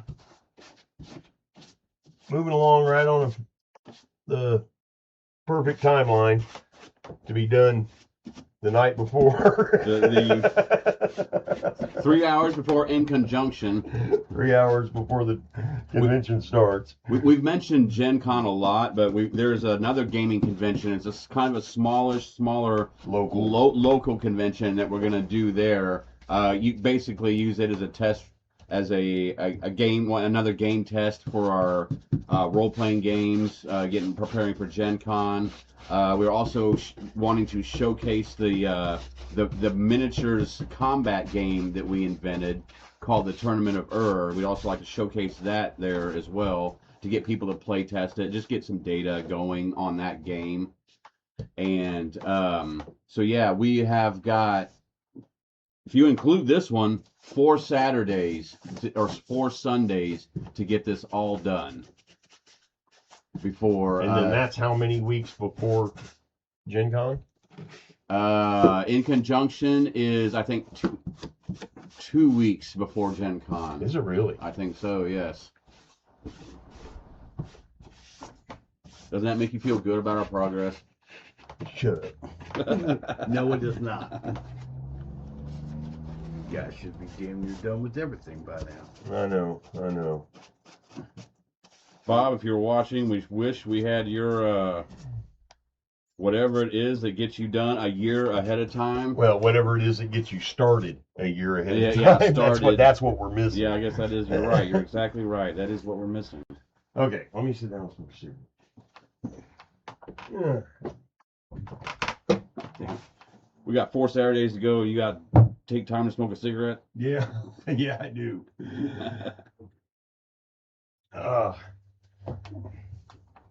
Oh shit! Do me a favor. You turn that off.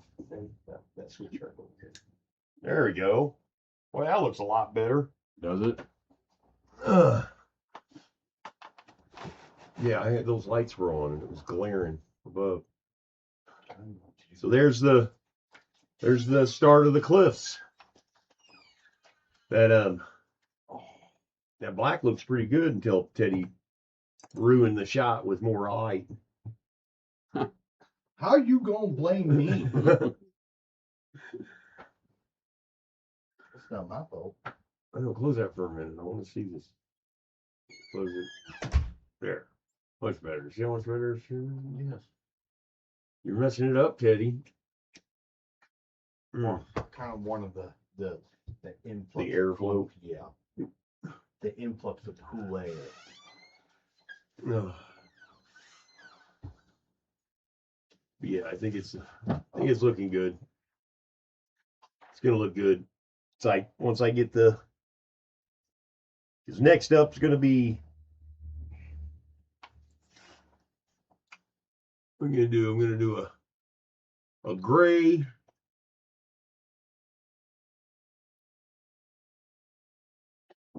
and a brown.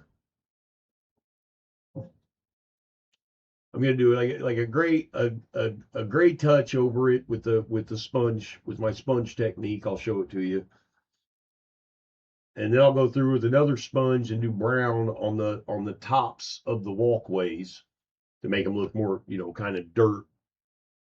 Give them kind of a dirt, dirt texture, so it's not all stone. It's a real sloppy process doing it, I mean, you literally just kind of slop the shit around and slop it all on there, and it ends up looking good. I think the seams, my hidden seams or whatever, are looking pretty good. Maybe when you're painting it sloppy.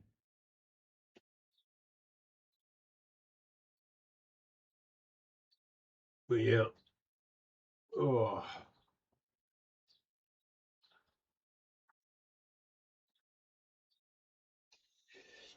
Yeah. But yeah. Then I'm gonna put I'm probably gonna do more stuff around the cave entrances. Probably a wood frame. Either a wood frame or I'll do like a carved stone like doorway around this upper one over here, around that entrance. I'm going to leave this entrance raw because that's where the goat spiders are going to be. Because you can't have a cliffside without goat spiders. Damn right. Hey, we got goats. Show them the goat spiders. Show them the goat spiders. Yeah. Bring out the goat That's spiders. something that Tooth brought down yesterday is our goat spiders. They are freaking awesome.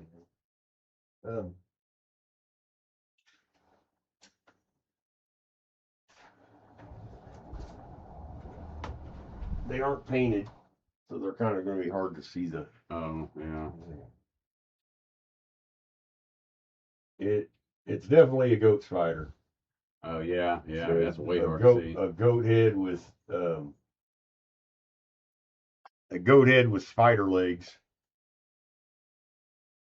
or a goat body with spider legs. But those guys are going to live in here, and I'm going to do. I think I'm going to do some webbing. I'll do some what? Some webbing. Oh.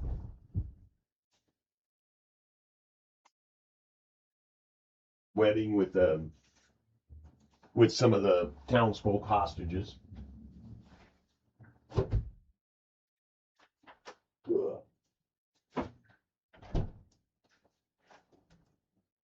We just gotta let this dry a little bit more. I need to do these edges too. But yeah, we were talking earlier trying to figure out how many Gen Cons that we run games at. I believe it was 2018 was our first one, and for the first several years, we just ran My Heroes game. We would make all the terrain and then play test and play test and play test and do the Heroes game. And like as I said earlier, the first time I did it, I wanted it just as a bucket list thing. I ran a role-playing game at Gen Con, the biggest gaming convention in the world, and I discovered that I really, really liked it. I liked it a lot. At first, I was concerned about running the same adventure over and over. I thought it'd be boring for me, but it wasn't, because the players all do different. They all just go about how they play in different ways, and it was really cool, really awesome to see everybody's gaming technique and how they got through the adventures. And you get to see that it's like the different styles of like high level players, but people who know how to play role playing games, and people have been doing it for a long time. It's a special breed of player that goes to Gen Con and plays role playing games. Right. Where those are the serious guys, the ones who know how to do it and use strategy and tactics and think it through and all that, versus your regular just playing with some buddies, or you get a lot of high level players. Yeah, people that are there, that's almost a business attitude. They are there to game. Yeah, they don't mess around. They don't. Yeah, they're serious. They're there to really do it. And yeah, we got the biggest dose of that at our very first Gen Con. It was, was it the second? I don't remember if it was my second or third game running that weekend. Is we got a family of gamers and players, and they just knocked the adventure out of the park. They did it so well. I've never seen a player group function use such natural teamwork as I saw this group use, and they just they loved the adventure. We loved having them as players, and I guess they've come back for every single Gen Con that we've run, or they've come back and played our games every single time that we've run a game at Gen Con. They fill it up, and they just do great every single time. As a matter of fact, last year I guess when I first ran them their first game, I just inspired the father, the dad, Bob, to start running a Champions game again. I guess he hadn't run one. They'd just been playing other games, and he wanted to run a superheroes game. I inspired him to do that, and he took a year to create the game, and has been playing it with his gaming group ever since.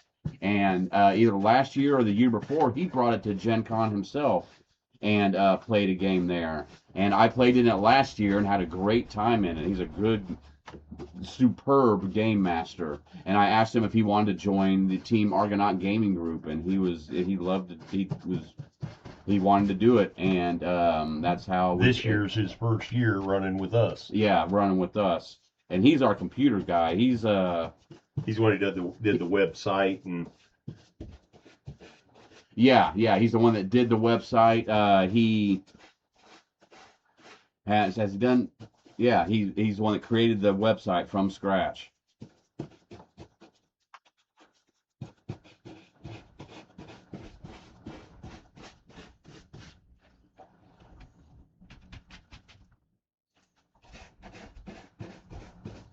But as I was saying, our first couple of years, it was just me running my Heroes game, and then I'd build all the terrain for it, and I was like the terrain jockey, where he'd run the game, and I'd swap the terrain out, between scenes and stuff. I handled the terrain, and he ran it.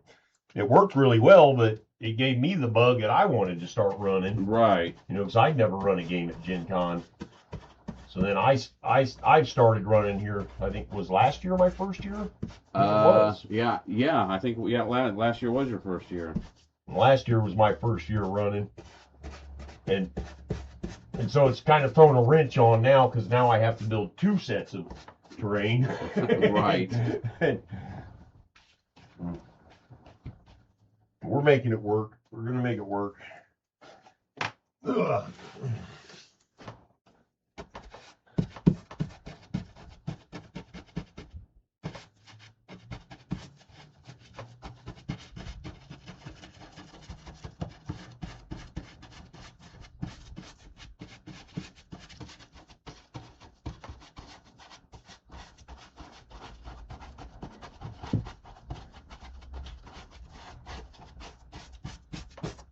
Figured, hell, we're gonna be doing all this and have a team and have a group like this, and we might as well put it on YouTube. That's what everybody does like nowadays. Yeah. So,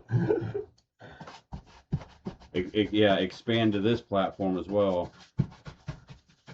Justin, I don't do it as much, but Justin plays a lot of online games also, where you run Heroes games and all that. You can run them on the different online programs like Roll20. Yeah, Roll20. Well, I was running a game on that, but that just it got to be too much between preparing for Gen Con, starting this whole online presence, and there was just too much going on. I was spread too thin. Too many hobbies. Too many hobbies. I had to condense and streamline.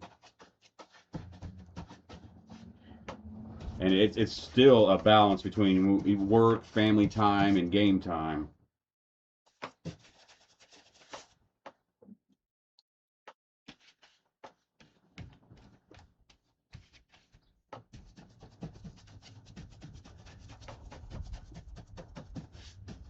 So, just because your wife's in the chat doesn't mean it counts as family time, right?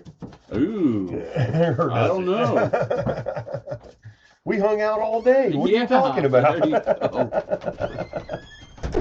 Although I think she just turned the chat, she just turned it on, said a couple things, and just set and she's watching Stranger Things. Yeah.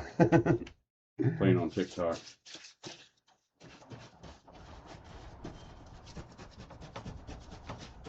But yeah, I think she is still on. We got 6 people watching. And thank you all for showing up. We definitely appreciate you guys coming, taking your time to watch us paint miniatures and assemble our terrain. And ramble on like a couple old men. Yeah. Sweating. Do me a favor, lean that back towards you. I need to lift this.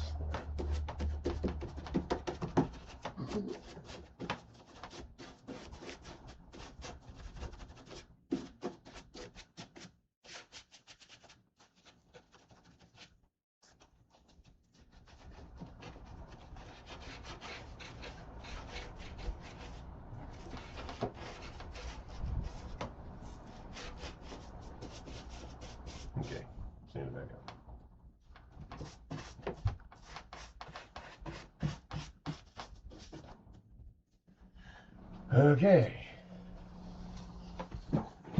That is there. So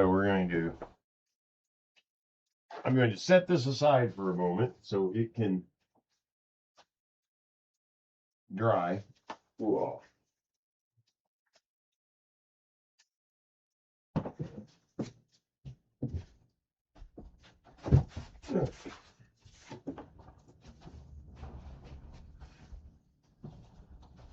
Then I can open the door. Huh? Yeah, you can open the door now, Teddy. Fingers are all sticky. Yeah, feet out. Okay.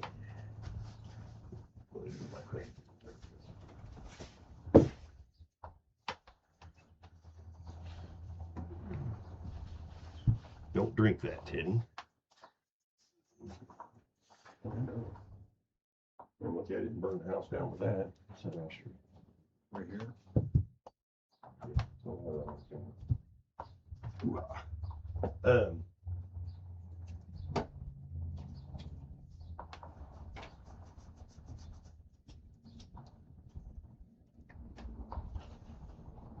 Next up,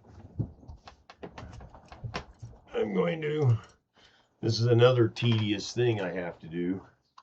Check that out. Is that not looking too awful bad? They're pretty wet. So. Yeah, those look good.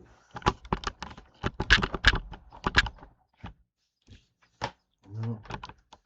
I'll do something awesome. Now this, I got a lot of woodwork that I have to do here. Ugh.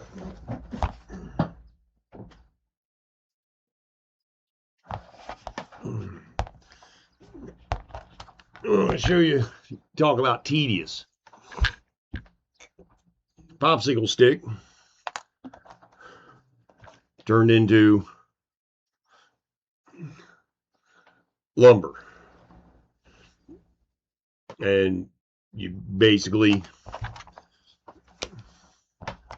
take this, clip that end off, clip that end off.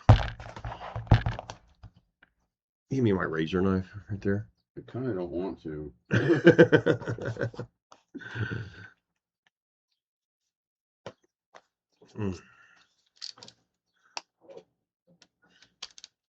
Oh, that looks good. Sweet. Hey, warning. Yeah, you got a whole thing that you don't have to do that. Oh, I know. I forgot about it. You take a razor knife, and just like with the styrofoam, you take the corners off. Take those 90-degree edges off. Kind of shave on it with the razor knife. Use the tip, dig in there, some grooves along it. Nothing uniform, you know. You just scrape it up a little bit. Give it some texture with that razor knife. You can see this or not. Our lighting's kind of screwed up. You can kind of see how I've dug that texture into it with the razor knife. Feels a lot better near that door. I was thinking about it. I wonder. I'm not going to try it. I'll try it at some point. Like maybe using like a Dremel tool with a wire brush and run it over this back and forth lengthwise. I wonder what kind of texture that would give it, because that would be a lot faster than this. I have a Dremel tool. I've got one too. I've got a nice one. But just with one of those little wire brushes. And you think I'll be using these for like ladders and stuff that are glued to the wall, so you only need one side done. I have a lot of woodwork buried somewhere, like ladders and different deals where you have to texture both sides, but leaving one side flat's usually pretty good. And once you get it going, just because it's easier to do it as one piece, then I slice it down the middle.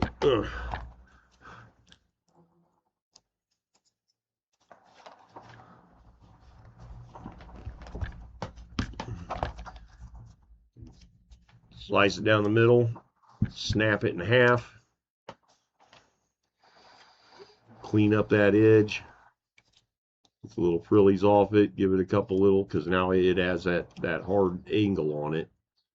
Take that angle off it. Just dig at that corner a little bit, kind of uniform, you know. Make it all equally screwed up. And there you go. These are perfect, like little lumber sticks that I'll be able to use to build bridges or rickety looking ladders. Yeah, rickety looking ladders. I broke that. But they don't even all have to be, you know, the same width or anything. You got to think it's all just kind of scrap wood that they've been building stuff out of.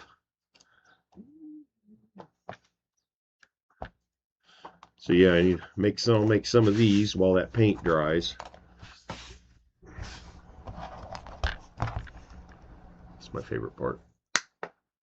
The way it shoots across the room is fun. Oh, that one didn't do it. Until it gets one of us in the face. Until it pokes Teddy's eye out because he's not wearing his safety glasses. Throw on the floor because I got hot. That's gonna be the name of our next live stream. It's too hot for safety glasses. Team Argonaut, too hot for safety glasses. Not a terrible name. It's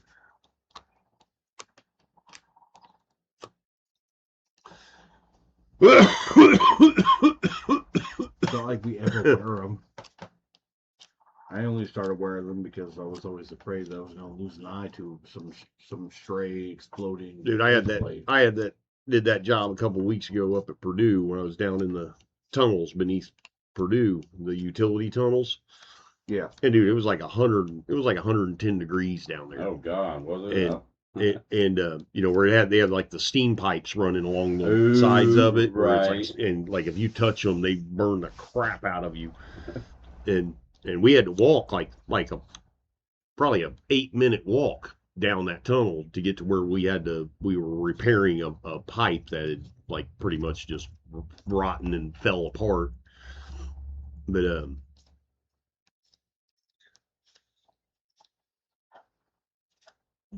when we were down in there, it was just so ungodly hot.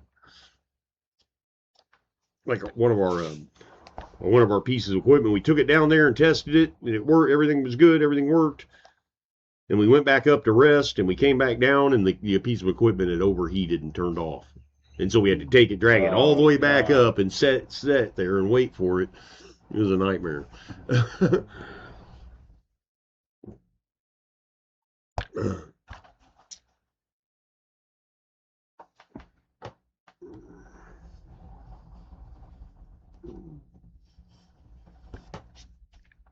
But those utility tunnels reminded me of that Tom Hanks movie, The Mazes and Monsters. Huh? Did you ever see that? I don't think so. It's the D&D movie that it was like one of the first movies that Tom Hanks made about it was called Mazes and Monsters. It was like during the Satanic Panic about D&D. No. You don't remember that? No. You've never seen that? Well, Oh, you need to look it up. It's a terrible movie. Sounds like it was in the 80s. Yeah, but it was based off of a true story or whatever. But in the movie, he's like a college kid, and they have a little D&D group, and he starts taking it way too seriously, and he like goes crazy, you know, thinking the Dungeons and Dragons world is real. Oh, right. And he ends up they'd go down and play in the tunnels beneath the college. And in the movie, I think he kills himself down there or something. What? Or yeah. Tom Hanks? Yeah, and Tom Hanks was the main guy. Yep. What year, Teddy? 1982. It was a made-for-TV movie. Oh, was it? Yeah. Wow, Tom Hanks did a made-for-TV movie, huh? In 82. Yeah. So I mean, I think that was pre-Bosom Buddies, even. probably. This, according to this, it's like this was one of Hank's first major roles. Yeah. Where he played the lead character.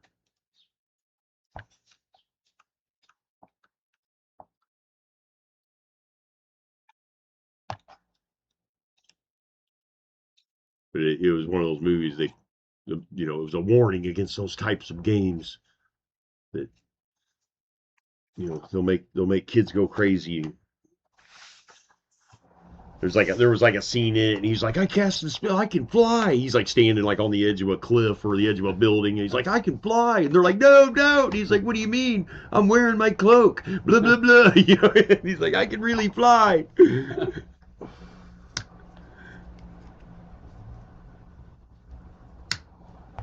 Yeah, it was inspired by the plot was inspired by the Satanic Panic and the disappearance of James Dallas Egbert III.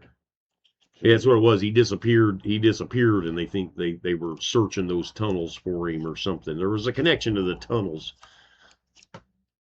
in the real story. I think in the movie they had him die in the tunnels, but in real life they found him. I think they found him like years later in like a small town somewhere. They found him later. Somebody said that I was talking about the other night on stream, and somebody said that I think War Dog was the one who said it, there's like a podcast or a book or something that somebody wrote about it. Yeah, according to this, the film follows Hank's character Robbie and his friends that take their game from a tabletop to a real-life cavern. To a real-life what? Cavern. Leading to a psychotic break for Robbie, who believes he is his character.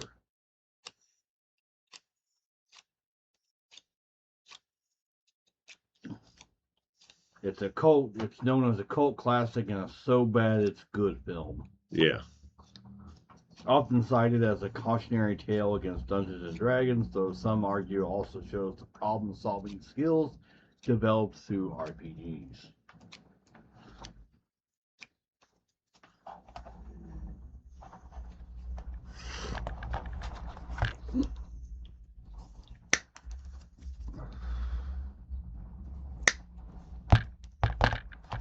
So disappointing when they don't shoot across the room. Dude, that thing, something sticks to me. It's on. It's paint war time.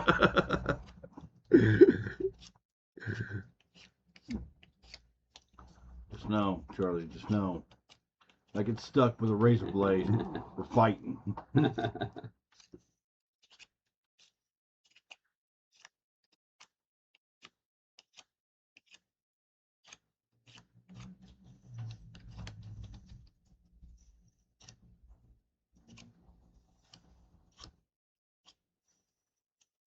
Oh, that's why I brought that up. Those tunnels, when we were down there, I had to use a grinder to, like, the pipe. It was like a cast iron pipe sticking out of the wall. I think it was a 4-inch pipe sticking out of the wall, and it was just completely rotten and broken and falling apart. And we did a patch thing where you put a liner in it that hardens. And the way it ended up coming out, I had to cut off the pipe where it was sticking out of the wall. I had to cut the pipe and the liner out. And so they went and bought us a grinder. The guy we were working for, it was after hours. He left and went home and didn't say anything to us. And we tried calling him and we couldn't get a hold of him. And we were just like, what the hell? So we're like working like after hours down in these tunnels. And we're like, yeah, let's go buy a grinder. And then they go buy a grinder and bring it back. And I'm up in there in between all these pipes and, you know, hangers, you know, holding the pipes up, trying to grind this pipe off. And I just started having like these like safety video flashbacks, you know, like, well, it was after hours and they decided to go get a grinder. And I was like, Oh, War Dog, I think. You were wearing safety Justin glasses, hasn't right? updated the Stream Elements the link. Stream yet. Elements link still doesn't work. He hasn't updated it. Oh, yeah. I don't know how to update it. Do you know how to update The it? Stream Elements link. Oh, what the Team Argonaut.net. the thing that comes up in the chat? Yeah. I can show you real quick. Let's see. All right, you have to need to move to the. Justin, I'm about to steal one of your Pepsis. All right, just tell me how many I have left. Can't have the last one, but if I have more than one, you can have it.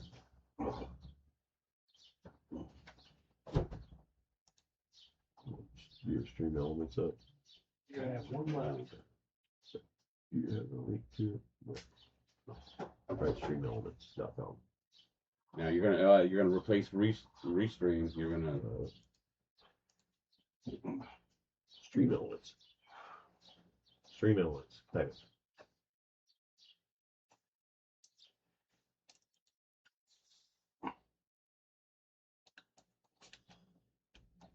Labs.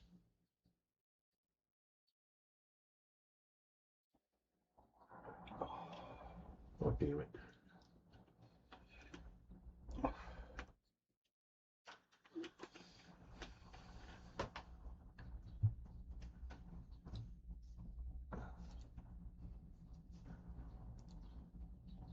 Dashboard.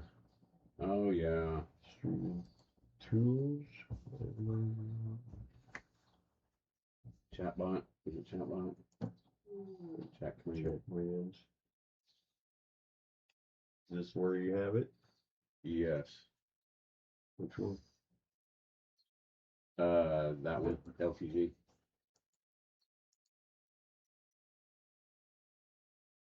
You put HTTP. The easiest way to do it is go to Team Argonaut. Go to teamargonaut.net. Yeah. Hit enter.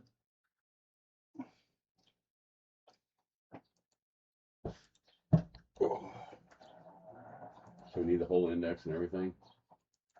Well, that's the home page, right?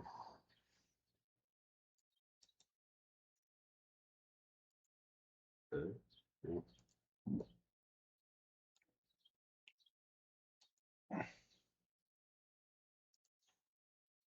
You know the TG? Yeah. Now try it.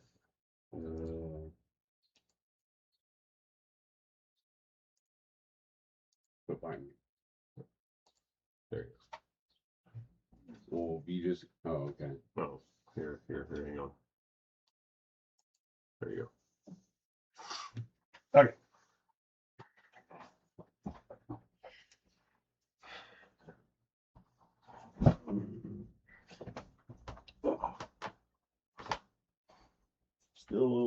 Still a little wet.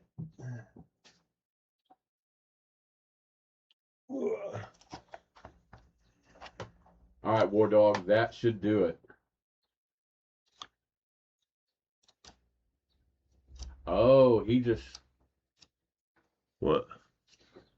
He's showed how to. I think he's showed us how to do it on Restream. How to do it on both Twitch and YouTube. Because currently we just have it going on our YouTube What, the chat? portion. Yeah, portion of the chat. No, that's using the both. That should be showing on both, Okay. doesn't it? Uh. I mean, we can see I know we can see the Twitch chats. I'm not sure. You're going to check this Twitch and see if that stuff's showing up.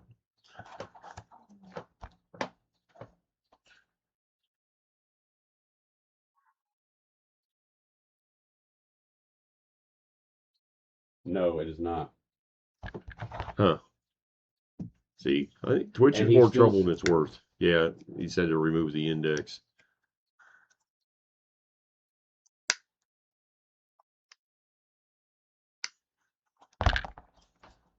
You could have just typed out the thing and gone there by now, War Dog. You're just being difficult at this point.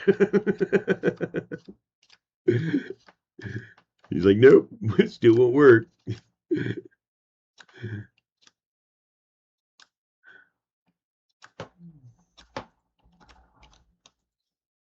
Because you can just copy and paste his link. You were able to get there? Yeah, I think I'm there right now. Let me see if I can do this. Hold on.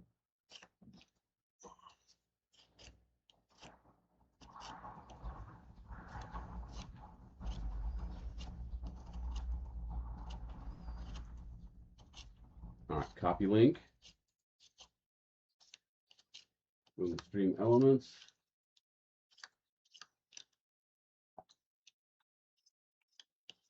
Wrong thing.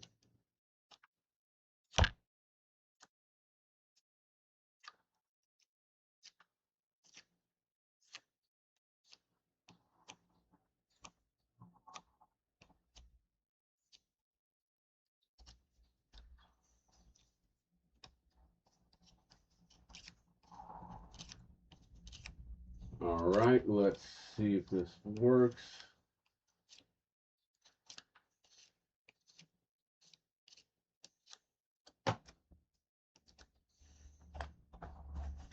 Okay.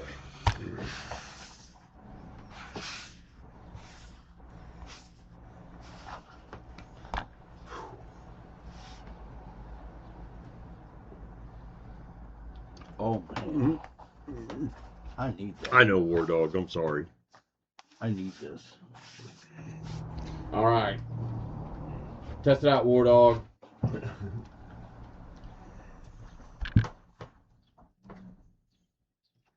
That's funny. Hey, Jill, love you. Hi, Jill. Hi, Jill.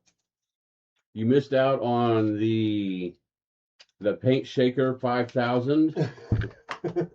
You missed out on razor blades and pieces of wood flying around the room. Oh, there's the Paint Shaker 5000. Press the button.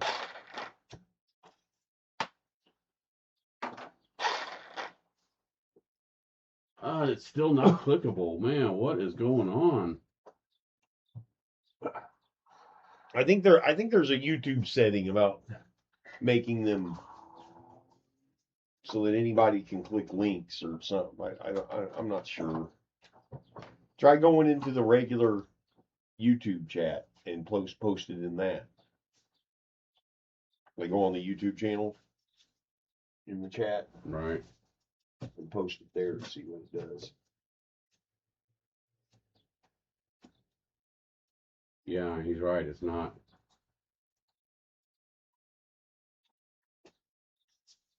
Ugh. Give me.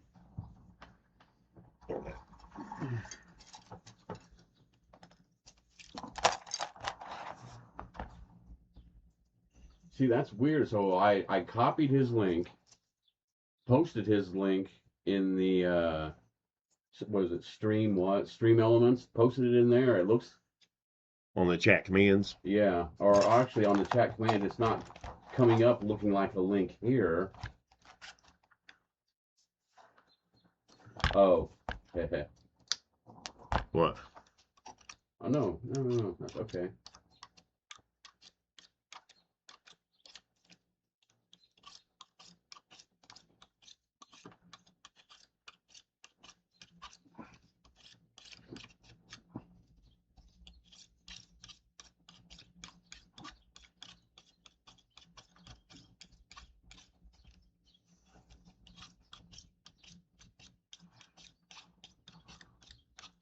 I'm doing these dowel rods. They're actually, I think these are kebab skewers.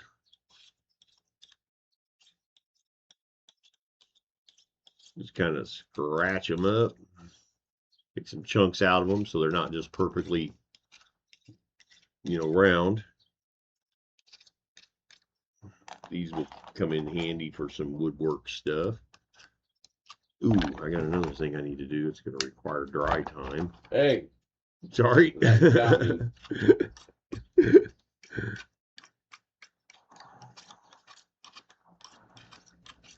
What is it? Live Studio? That is Stream Elements. Yeah.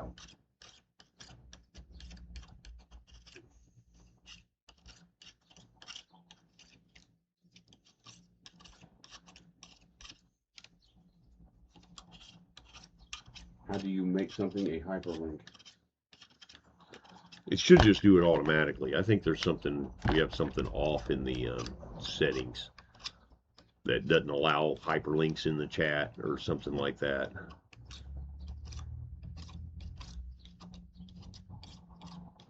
It may be this because we're not using the regular YouTube chat. Did you do what I said? Go to the actual YouTube channel, yeah, and post it in the chat, and it still did the same thing.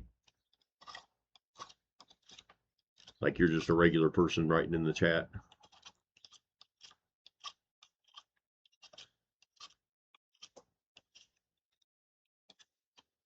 Yeah, if I just do that, do like you said, and post it in the chat, it takes me right there. It It works. says here, are you using the chat bot to do it? Yes. It says here, navigate to bot, and then the spam filters. click on the links filter. Where's the link filter at? It'll be on the left-hand menu. Well, no, not links. The spam filters. Spam filters. Oh. Is that where it has like it won't let you post links? Yeah, Yeah. You can turn the link filter off, set it to automatically timeout, configure exclusions. Yeah, I just turned the link protection off. So let me try again. Did Teddy save us? I feel good about this.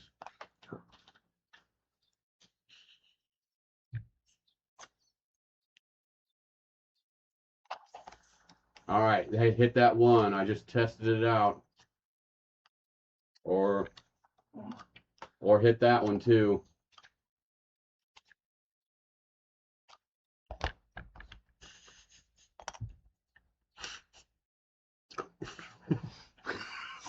What?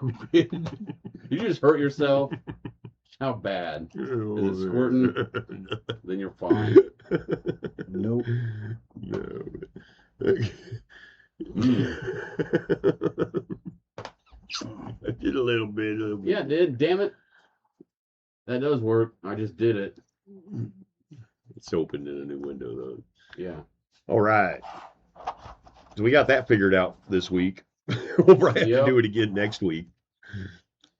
Why? It just saved. I think on this, it's got my defaults or whatever saved. Yeah. It saved my tagline. He said, if you see the line under the link. See the link up there doesn't have the line under it, and that one does. Yeah.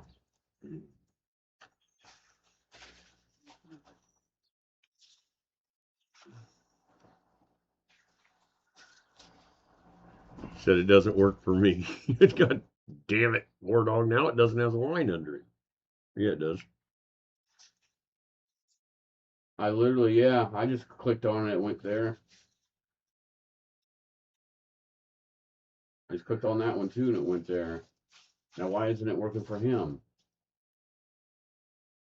You sure there wasn't one, were there more settings in that thing? Did you look through all the settings? Let me see. Something for viewers, allow viewers to click links? Cap protection, emoji protection, paragraph protection, symbol, repetition. Solve hope.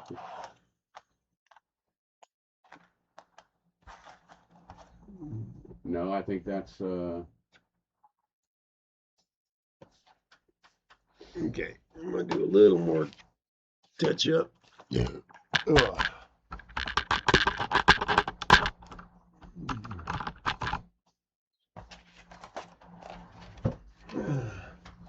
you've got some spots on it that are obviously going to need another coat. I'm just going to hit them here.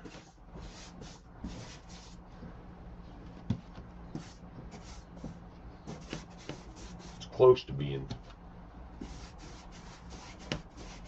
90% dry. Just some of the thicker spots aren't. Oh, it says here you need to configure your it's like by default the bots block your URLs to prevent spam, so you must explicitly whitelist approved websites. That's weird. how do you do that?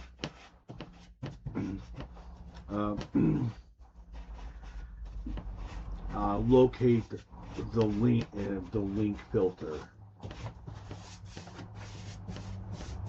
It'll like you go to you navigate to the bot menu and select modules or spam filters.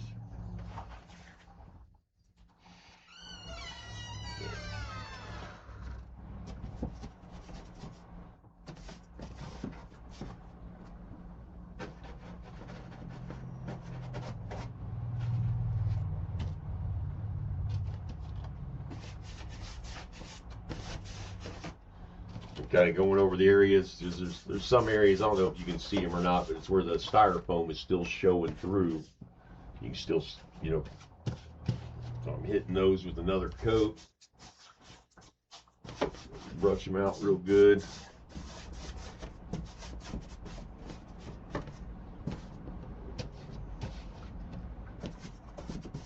And you want this first one to be pretty good, good coverage. 99%. I mean, some little spots here and there aren't going to be too bad because you'll get it with the next color. But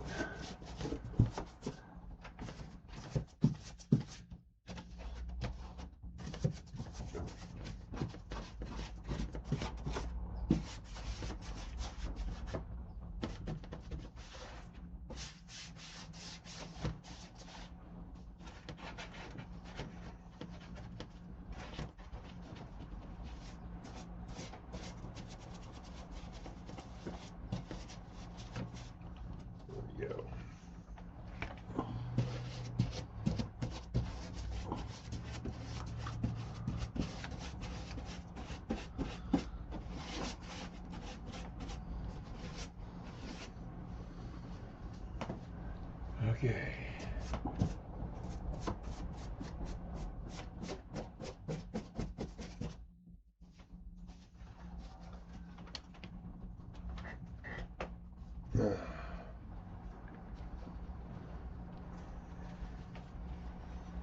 Give that just a couple more minutes to dry. Is it really almost 6 o'clock? Yep.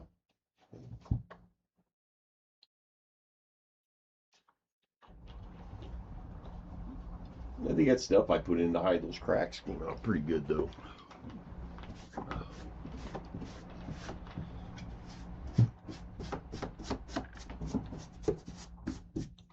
That fair's still a little obvious, but I think that's going to be covered anyway.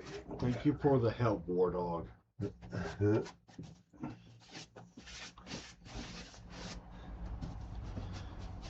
You've been a massive help.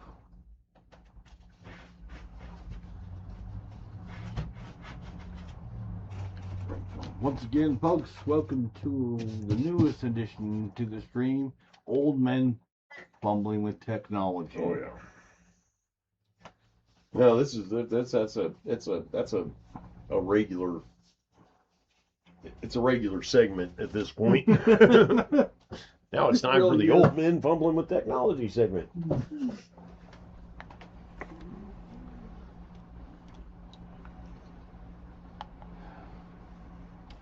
Click activate command. You seeing what he's putting? Yep. I'm just going to keep that thing up.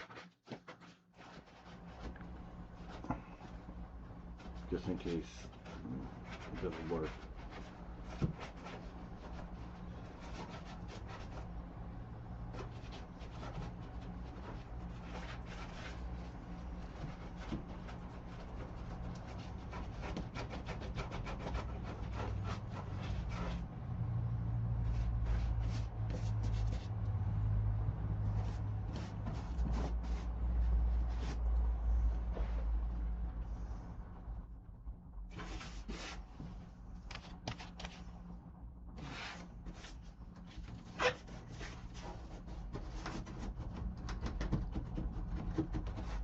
All right, try that one, War Dog.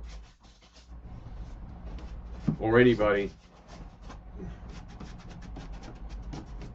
War Dog's our beta tester. Yep, you're our beta tester.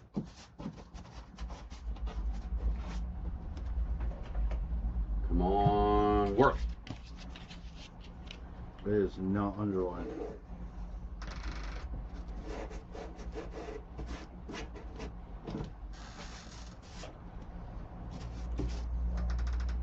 You can't click it? No. Huh. Not at all. That is so weird. That makes me wonder, do my links on my streams work?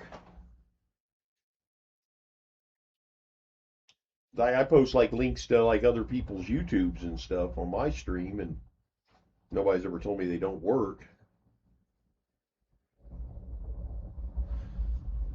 The War Dog sounded like Chat GPT. You should probably look into that. Oh wait, now he said yes. Damn it, I hate the lag. How much lag was it? Is that yes? What? You sound like ChatGPT, or yes? Yes, it's working. Yes, you sound like ChatGPT. Does Charlie's work? yeah. Are you just now seeing me hurt myself? So is it working or not working? I think he's saying yes, that my links work. No, it isn't working. Damn it. The only thing.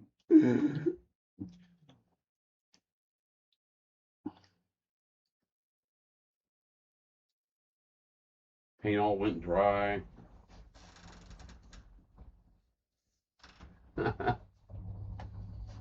That's right, Danny.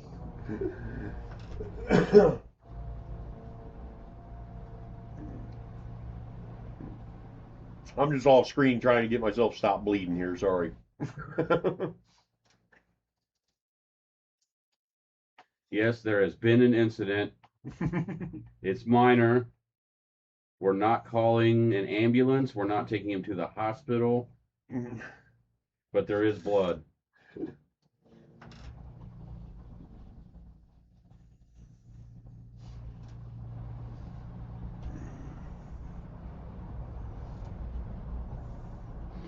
Okay. The fan on that, it drive pretty quick.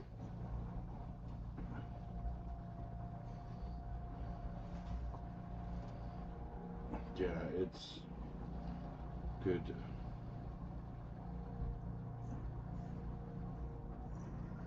I don't know. It's weird. What? Because it should be working at this point, shouldn't it?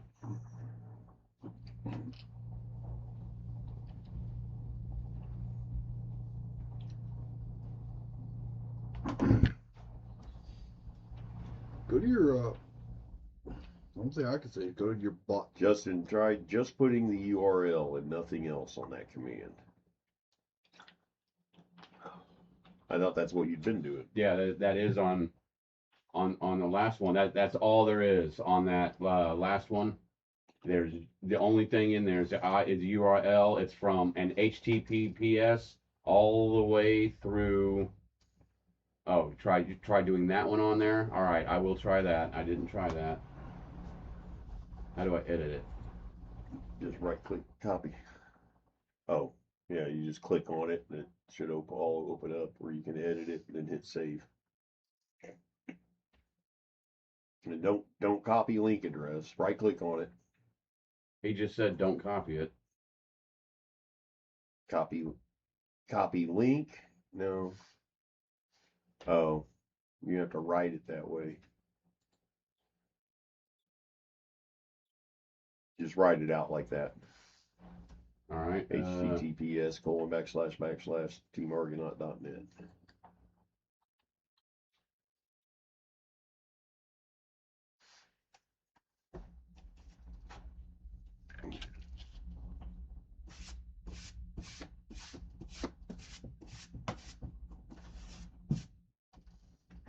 Oh wait, HTTP. Why did I put TP? Should that have an S in it, War Dog? Should that be HTTPS? Well, S is secure. Oh, S stands secure. for Okay, secure. so So yeah, just so no. Just, or if that's.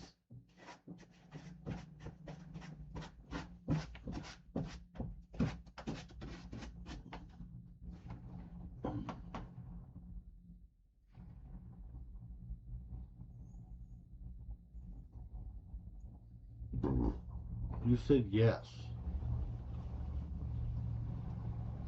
Oh, so he does want the S. So you do want the S. All right. I'm glad. I saw that. That right. Got teamargonaut.net. All right. Let me hit save. It's saved. Let me try. Yeah, I did add the S. We're about to see. All right. It should be coming on up there any second now. Come on. 15th time's a charm. There we go. It's on there. Come on. Nope. Fuck. Ain't working for me. Didn't work It's for me. not working for him. Ah. Okay. Did Did you click on that settings? The settings up there on that chat? See in the bottom right hand corner? Click on that.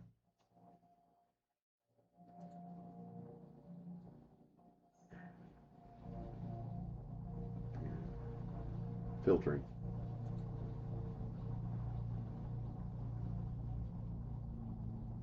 Hide commands.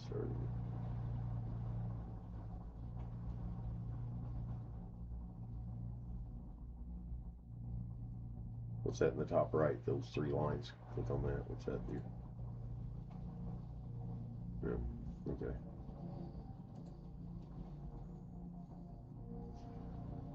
Hey, no problem. Well, thank you for tarring, man. Thank you for being here. Thank you for showing up, and thank you for your effort. I definitely appreciate it, even if it didn't work out. It gave us something to do for an hour. Yeah, it gave us something to do, something to talk about for a minute. That's content, War Dog. That's content. Sure is. We can make it short. How not to do your stuff. This doesn't work. We know this doesn't work. Yeah. We know this doesn't work. If you know what works, leave a comment.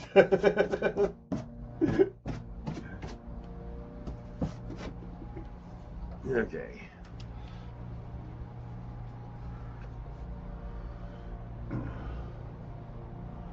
So I'm about to get messy. Is the filter turned on? Because I guess for like YouTube doesn't generally allow the links in the chat. That's what Streaming Elements for. Yeah. Allows you to share it.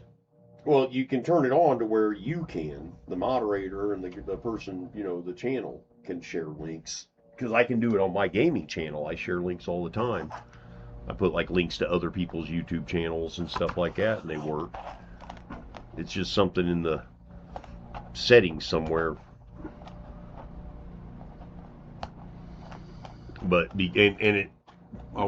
like I said, I wonder if you had the regular go on OBS. Hold on. I wonder if it's because this is going through the Restream chat and not the regular OBS chat or the regular YouTube chat like we usually use.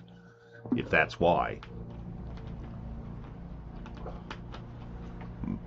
But I mean, you don't have to mess with it. Go ahead and keep painting. No, I've actually just finished. Really? Badass. We're All right, go where?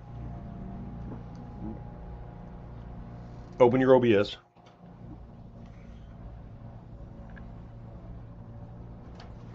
All right. Got her open. Go to Docs. Top left. The very top on Docs, and then it should say chat. Yep. Open chat. That's our regular chat.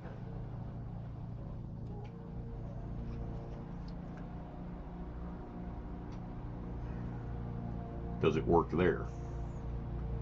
Well, it works for you anyway. Yeah. Let me see if it.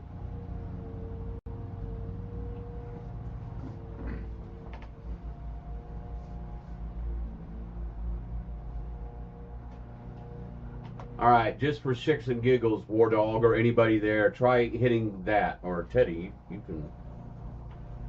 Does that work? Yeah, it's not even on the line. That's so weird.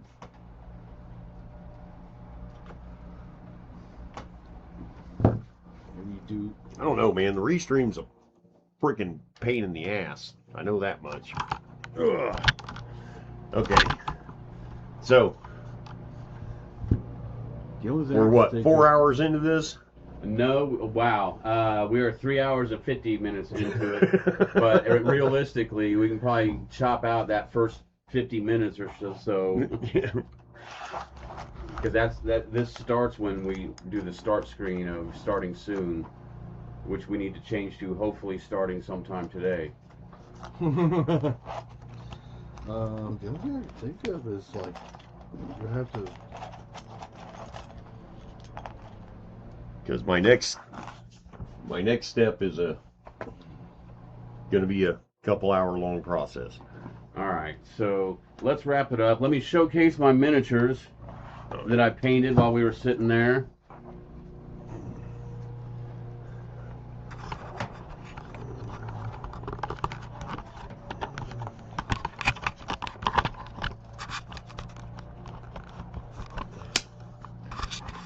What do you think, Justin? I mean, I know, and this is 100% up to you. No pressure. I can't see shit about what I'm showing here.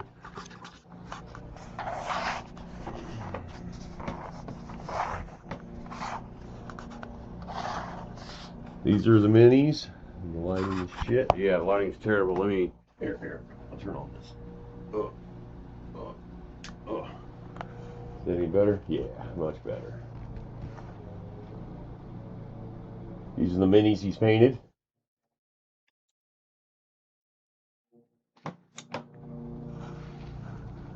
That one looks. There's something wrong with that one.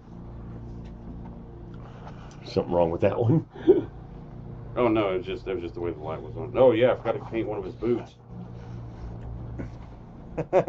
Whoops. Oopsies. That's pretty cool. I think he missed this guy's boot too. His back boot painted. It may just be how his foot's set. Not the top. Here, let's hit. Not the top of the. What happened to the chat? And I just moved it over so that we could see. Oh, this boot right here. Oh no, this boot right there. Yeah, they look pretty good though.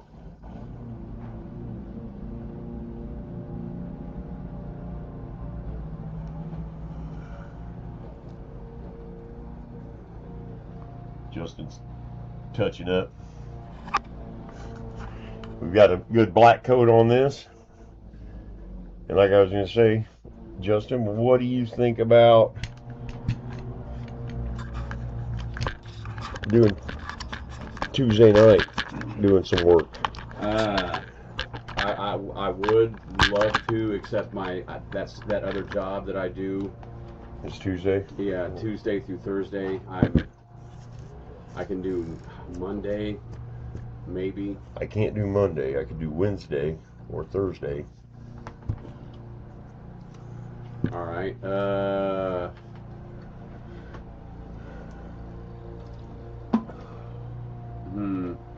What day would be best for you of those? Thursday. Okay, Tuesday, Wednesday, or Thursday. Thursday would be the best. Yeah. Okay.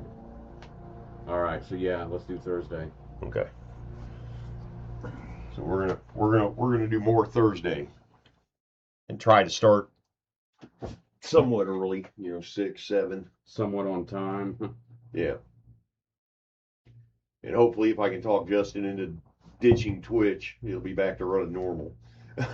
Because I don't know, man. Twitch. Yeah, it's not. It won't be that hard to convince me, because it is being more trouble than it's worth. Will you fix that chat so we can see it? He said, yeah, Twitch. Their Automon likes to do that shit, but you can set up through probably Restream, where you can permit specific URL. Completely out of focus. What the hell? You can set up your specific URL Focus to the admin list. Focus. There we go. That's much better. But there we go. It's coming along. It's definitely coming along. 100% looks dark chocolate in the light. And I really don't know. I mean, like Mike came over yesterday and he said on stream it really doesn't do it justice for the size. That this is a big piece. I mean, like, this is my arm. I mean, it's twice as long as my forearm. Twice as tall as my forearm and 3 times across. I mean, this is a big piece. Castle Grey Wall. Castle Grey Wall. But I mean, like, look how little the miniatures are on it. I mean, it's a large piece.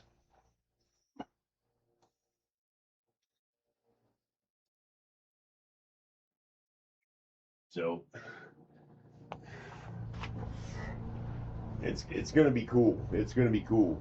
So this Thursday, I'm gonna paint it. I'll get all the brown done on it. Start attaching. I'm gonna spend this week. I'll spend some time this week carving. I'll probably take a bunch of this wood to work with me and carve a whole bunch of this wood shit this week at work. No, there's a. And I'm also, something I didn't get to that I wanted to do today is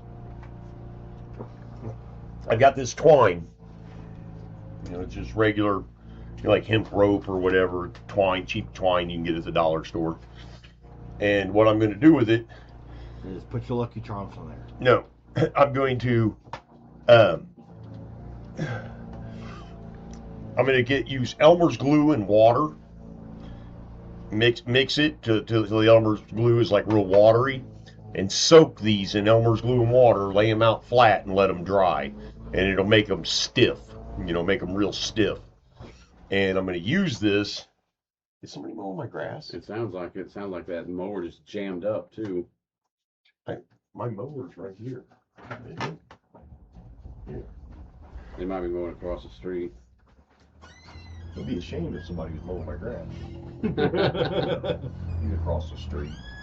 I was excited somebody showed up and was mowing my grass. but I'm gonna soak it in wet Elmer's glue, let it dry so that it'll give it like a stiffness. It makes it look more like tight rope. And it takes a lot of the fuzzies down off of it, so it looks more to scale. And I'm going to use this to make a rope bridge. I'm going to make a triangular shaped rope bridge across here. But I won't do that until I'm done with the painting. So that's another step that we need. I will also show off something I made last night while we were gaming. Oh yeah, for the data center. For the data center.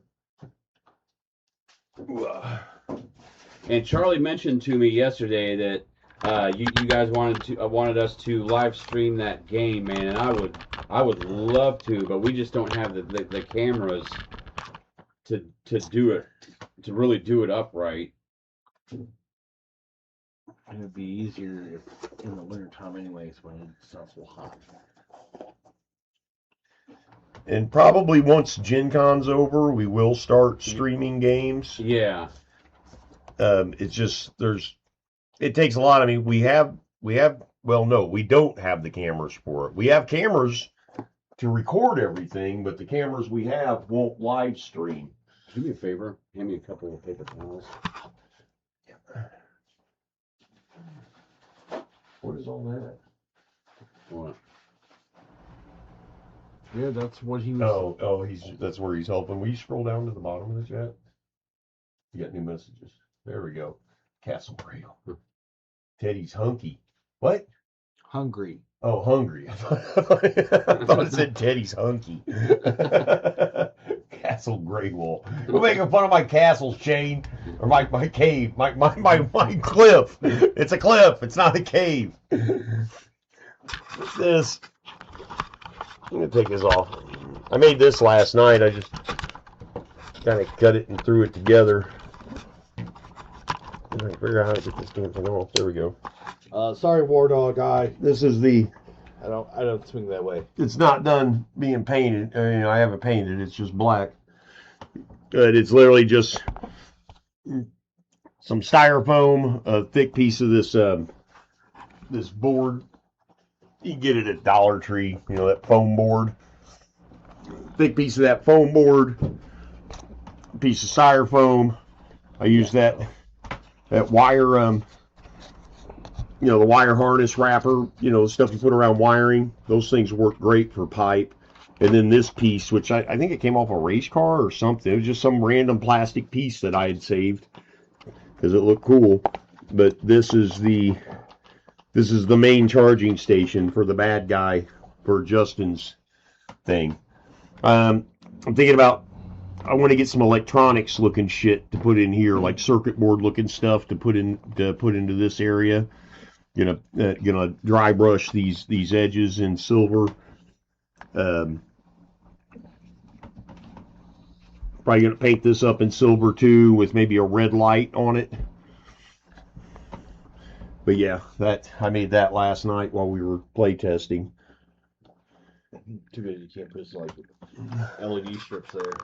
Yeah, and I'm going to repaint that Gundam guy to the color scheme of the soldiers that I just painted.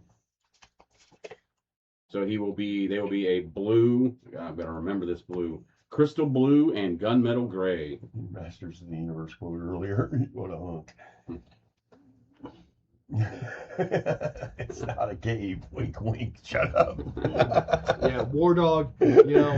I know Charlie said hunky, but let's be honest. He's always sending me romantic memes, and sometimes it's a little off-putting. But okay. Scoot over, Teddy. Let me in that main picture. We're gonna go 3 wide. Let me try to go 3 wide into the last turn.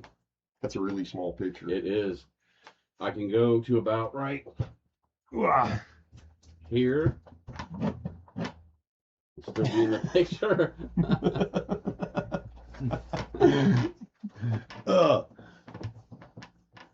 Well, thanks everybody. God damn it. Move that. Go to the big picture. All right. Let me change that anyway. Yes, we are going to.